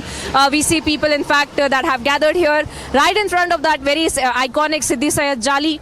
And we will try to make our way towards the Bhadrakali Mandir as well, because that's where the Prime Minister will be getting off, and then of course carrying out a puja as well, and then finally culminating the roadshow and going towards the rally venue, where he will address another major rally and of course perhaps speak about once again the kind of issues that we have been seeing Prime Minister raising in the various rallies that he's organized in the state, specifically in the run-up to the second phase of the elections. Because, Deepti, we do see that according to the geography, according to the constituencies, the issues also vary. And we see that in the second phase of elections as well, we see the kind of issues that are being raised by the Prime Minister. Talking about the North Gujarat has focused on the irrigation facilities that have been provided by the BJP, the Sujalam Sufalam Yojana. He has time and time again mentioned the Narmada Canal as well. And in 2017, Narmada Canal issue, Deepti, if we remember, had been at the epicenter of the entire controversy. Narmada Canal was something that had been mentioned by the BJP as something that was a landmark achievement for the BJP government. And not just the BJP government, but for Narendra Modi, since he was the one who had sat on that, remember, a very long hunger strike for the Narmada Canal as well. And we have now seen the issues that are being raised by the Prime Minister as far as the irrigation facilities are concerned. He has talked about them in detail in all three rallies that he's addressed today in North Gujarat. And of course, we are walking towards the Bhadrakali temple, where he will be paying his respects, and he will be meeting with the ground level cadre. He will be meeting and greeting with the supporters of BJP as well. Remember, a very important part of the city of Ahmedabad that he is passing by from the eastern parts of the city of Ahmedabad, where we have seen that the BJP has also had several meetings to the run-up to the elections as far as campaign strategy is also concerned. And this roadshow, in fact, Deepti, is a last-minute addition to the itinerary of the Prime Minister. Earlier, he was supposed to go directly to that rally in Ahmedabad. In fact, we see that there's some movement there. And we'll go towards where the Prime Minister is going, where he is, in fact, in the Bhadrakali temple.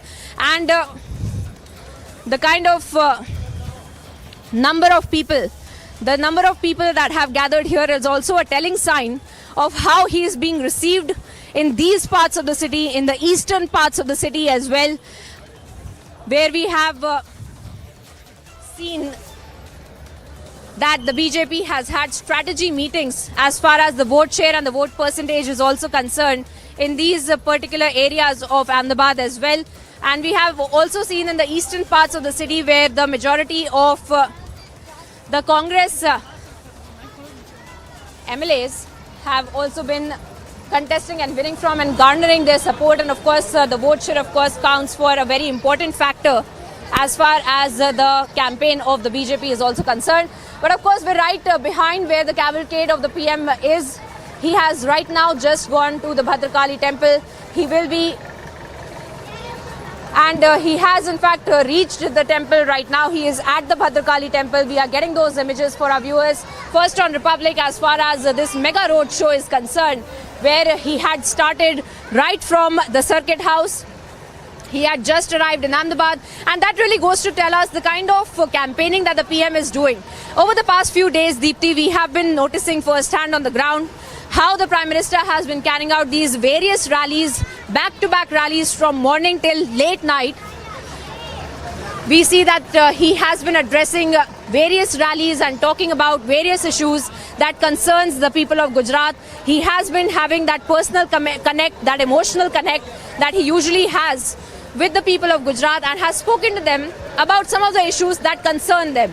As I had been talking about the time that he had addressed these rallies even yesterday in Himmatnagar, in Sabarkantha as well as Banaskantha yesterday, and we see today in Patan, in other areas as well, in Anand, in Kheda, these areas where he has talked about some of the issues that concern locally there in terms of the North Gujarat population as well, and has spoken about the issues that has been addressed by the government of Gujarat, by the Prime Minister himself.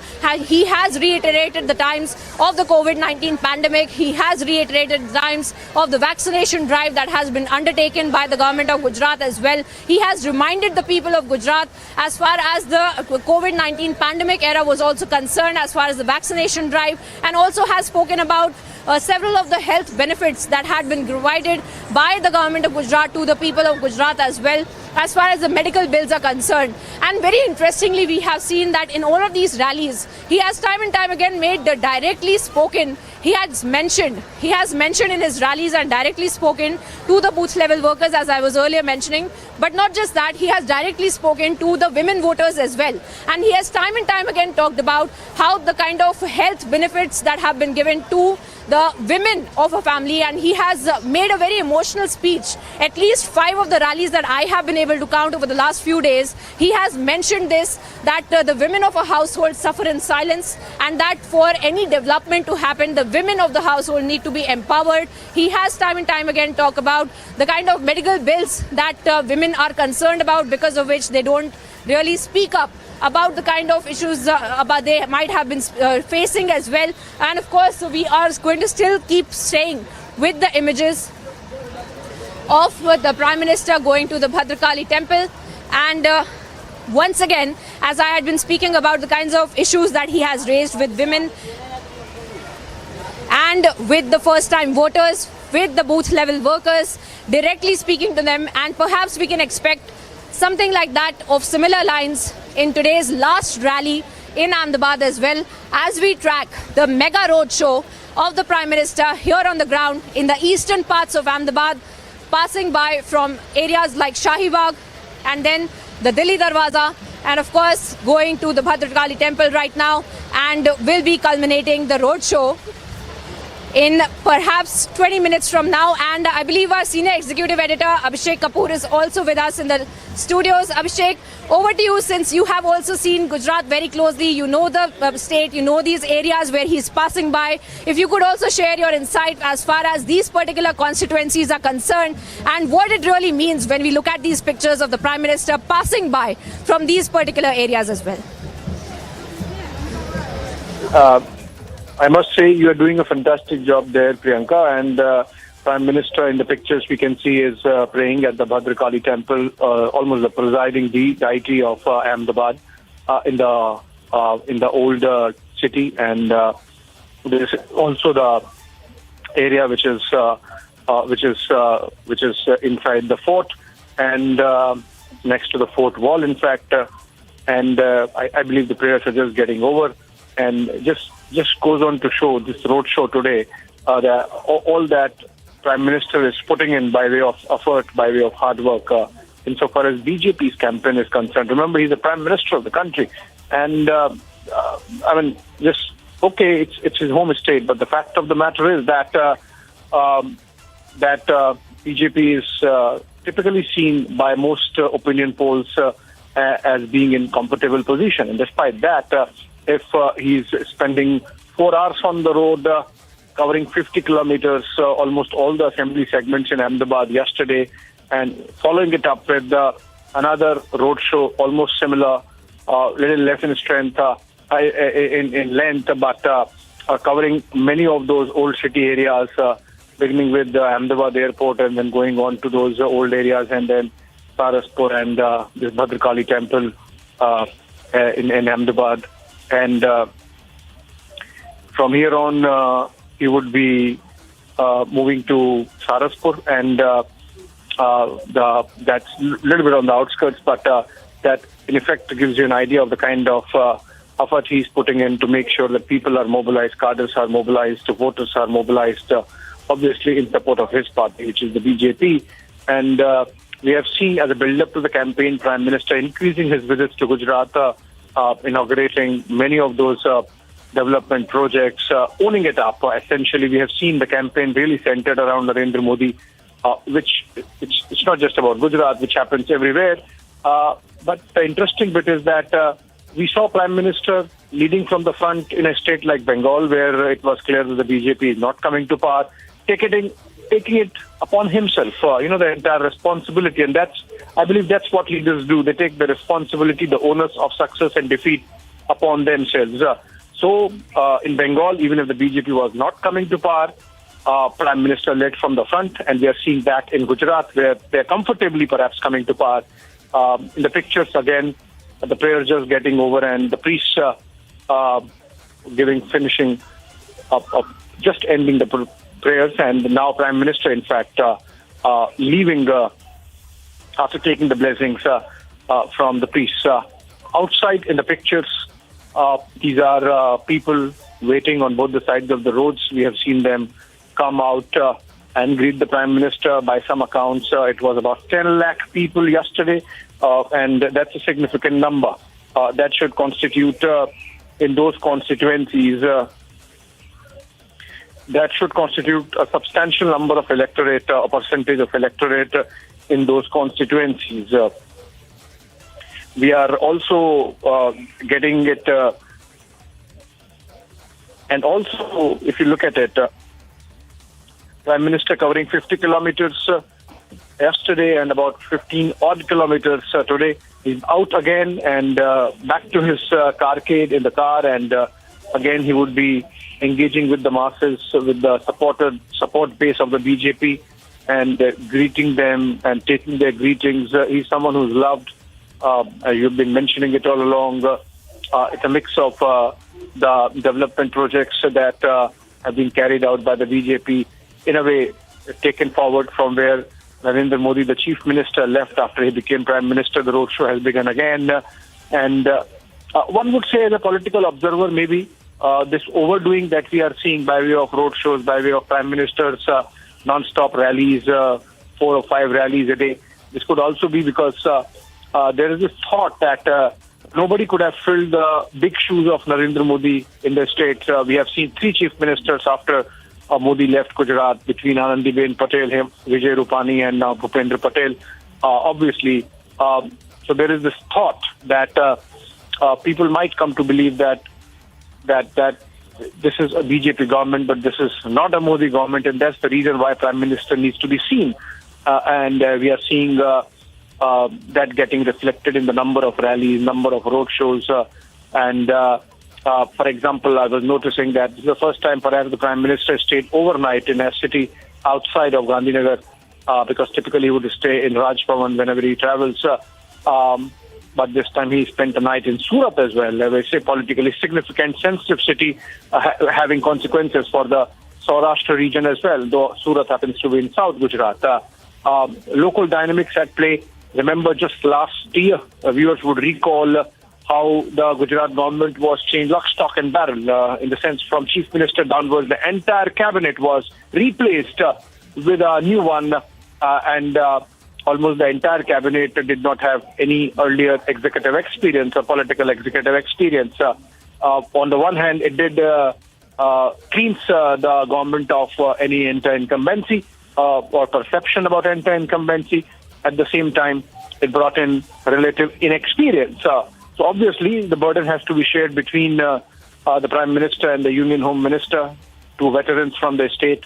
And that's why perhaps we are seeing this very heavy-duty campaigning being led from the front by the Prime Minister, fully backed, of course, by Union Home Minister Amit Shah. Prestige battle. So obviously, as it happens, and that's also very typical of the BJP election machinery now, that every election they take it as seriously as they would, irrespective of whether the election is winning or losing. We have seen, for example, Prime Minister traveling when Home Minister traveling to Hyderabad when the municipal corporation elections happened there. So no election is big or small. every election faces same hard work, same intensity, and that's what we are seeing in these pictures also, with the Prime Minister carrying out second roadshow in less than 24 hours in Ahmedabad.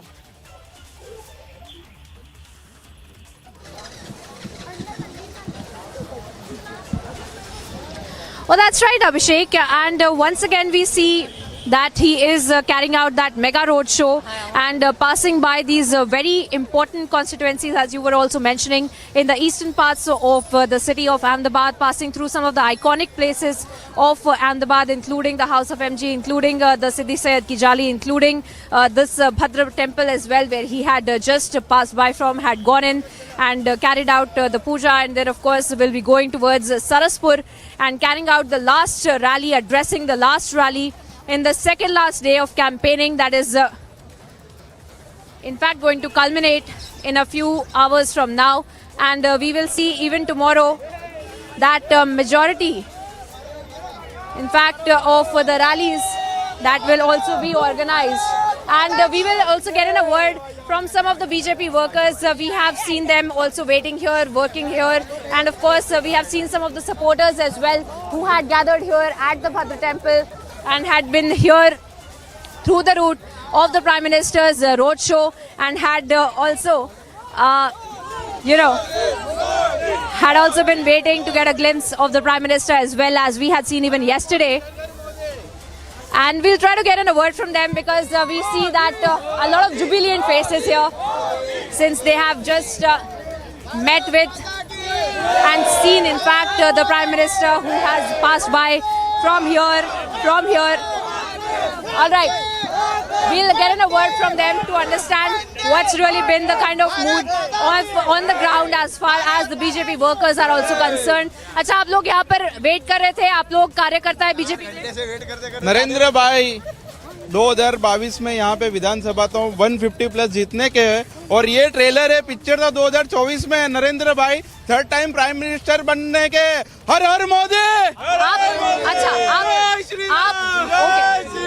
आप यहाँ पे booth level worker हैं, किस level पे आप काम करते हैं बीजेपी के कार्यकर्ता? युवा अध्यक्ष हूँ जमालपुर वार्ड का, बराबर जैसे देख रहे हैं सब युवा, हर हर मोदी, हर हर मोदी। तो उसमें किस तरह से प्रेपरेशन हो रही है? कई सारे जो बोलते हैं कि ईस्टर्न पार्ट जो है सिटी का, वो कहीं ना कहीं बीजेपी के लिए मुश्किल होता है, तो क्या किस तरह से प्रेपरेशन हो रही है ग्राउंड पे? बीजेपी के कार्यकर्ता क्या कर रहा है?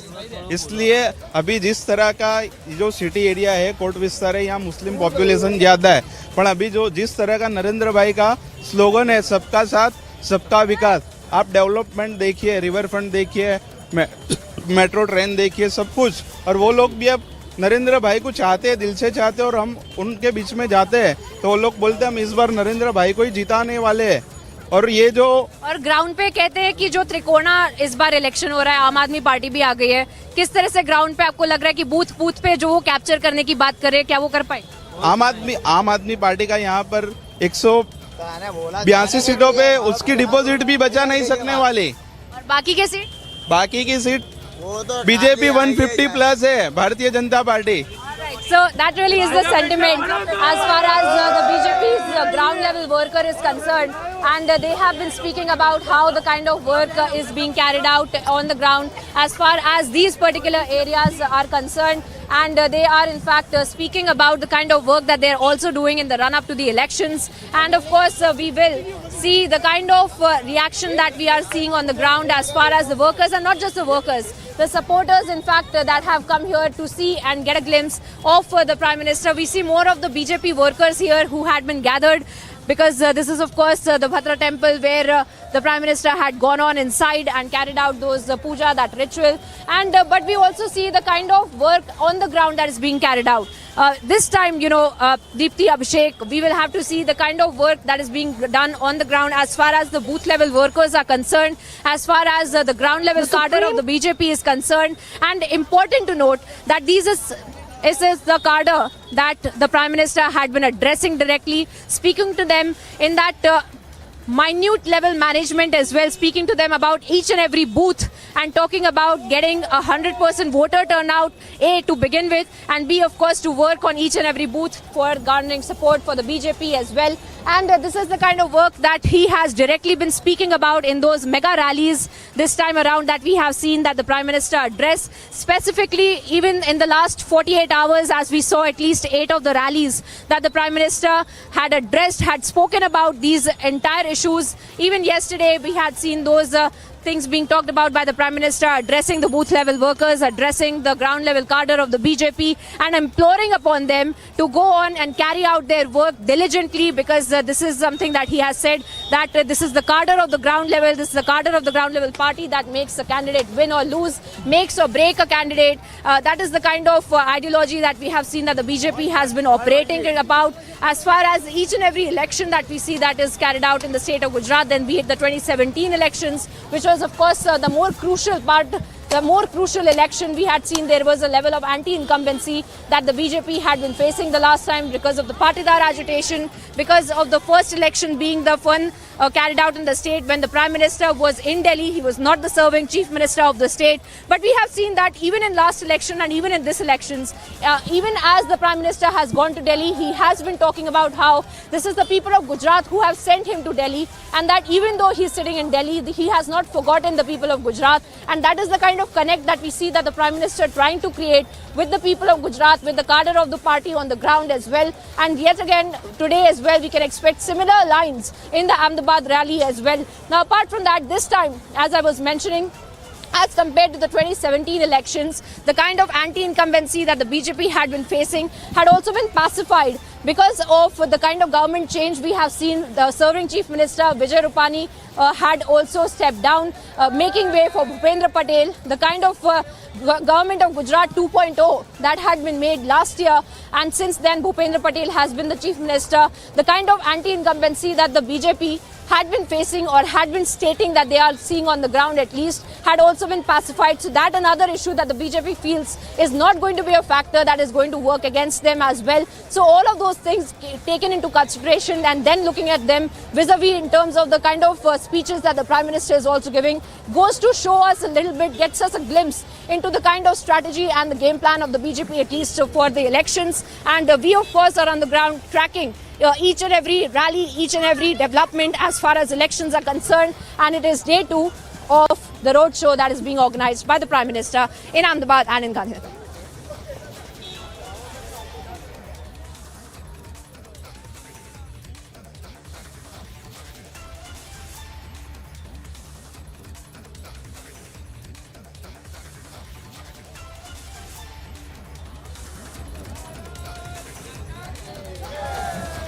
All right, and of course we are staying with those images of the Prime Minister, and we are staying with those images of the roadshow that is being organized by the Prime Minister. He had just left from the Bhadra temple and had met with the ground level cadre as well, and he had spoken to the people of Ahmedabad, the people of Gandhinagar and the people of North Gujarat through the day. We had seen at least 3 of the rallies that were organized by the Prime Minister, addressed by the Prime Minister. And the 4th one, the last rally for the day, that is all set to be carried out in Saraspur. In Saraspur, where the last rally will also be organized, will be interesting to see. Abhishek, if you can get me, it will be interesting to see the kind of issues that the Prime Minister also raises in the last rally, that is Saraspur, that he will be addressing. And of course, post with this rally, we will only have 24 hours more that we will get to see the BJP's campaign, the kind of campaign from all political parties as well. And of course, the second phase of voting that will take place on December the 5th. Abhishek. Well, yes, so this is what is called pinch hitting in cricket parlance. Prime Minister is doing. In fact, we have seen a roadshow happening by Union Home Minister Amit Shah also earlier in the day in Ahmedabad, and Prime Minister doing it now, and the BJP has really put in all. We have seen the senior most of ministers and the leaders of the party campaigning, and for example, in the case of Rajnath Singh, India's defense minister, he is number 2 in the cabinet, and yet he was seen campaigning door to door. And similarly, we have seen JP Nadda the party president. Now, what is interesting is, as a political observer, that with all these events, roadshows, press conferences, rallies, is the BJP working on a strategy to really crowd out the opposition from media space, and very successfully so, because we are not seeing any events which can be covered similarly for the Congress party. Where are the Congress leaders whom we can cover in a roadshow, during a rally? I mean, apart from a very customary kind of presence that was shown by Congress President Mallikarjun Kharge, or absolutely symbolic one-day visit to Gujarat by Rahul Gandhi from coming out of his Bharat Jodo Yatra, which is as of now moving somewhere in Madhya Pradesh, completely skirting an election state like Gujarat or even Himachal. So I think in that sense, what we see is BJP really capitalizing on its leaders, its political assets, going down to the grassroots, engaging with the people. The reverse also needs to be looked at, as I was mentioning earlier, and which is that whether the BJP has some jitters, and this extra hard work, extra effort being put in by all levels of the leadership is because they're a little concerned about the situation on the ground, and some reflection of which came in the first phase of polling, where the average voter turnout was about 4 to 6% less than the last time. And remember, in the first phase of polling, while the South Gujarat region helped the BJP, in Saurashtra it had really struggled. And if on the back of it, the numbers, the polling percentages go down, and if it is believed that because BJP has committed cadres, and apart from that, there are concerns about the motivation levels, then you connect the dots. So whether this hard work is because the cadres are not coming out, or there is a sense of boredom, there is a sense of ennui, there is this thought in the back of the mind of cadres that, oh, there is no opposition, so the party would anyway win, and that's why they are not coming out. That's something for the BJP top leadership to address after reasonably looking at the issue to understand what might have actually happened, whether there is a connection between the lower than expected turnout in Gujarat. Typically, this does not happen. In fact, in assembly elections, Gujarat percentage of vote share, like it happens in any other state, the percentage polling in assembly elections, state elections, typically is a tad higher than the national elections, the general elections to the parliament. And if despite that, in case of Gujarat, in the first phase at least, the numbers have come down, the voting percentages, then one is left wondering why this is happening. And could one reason be that the cadres are not mobilized enough? And if that be the case, then I'm sure there would be some element of concern with the BJP, which perhaps could be discussed, might be getting discussed, in fact, in the state level leadership, why this is happening. I mean, BJP has done whatever it wanted to do or could do, for example, by way of completely changing the cabinet, including the chief minister, infusing fresh blood and youngsters. And despite that, if a situation has emerged where there is a voter ennui and people are not coming out to vote, then obviously maybe this effort is being done to supplement whatever might happen because of these fluctuating voting percentages. So having said that, as of now on the pictures on your screen, the pictures of Prime Minister carrying out his roadshow, he must be very close to ending his roadshow if he has already crossed the Bhat Kali temple, where he stopped by to pray to Goddess Kali, which is also the presiding deity of Ahmedabad. But there are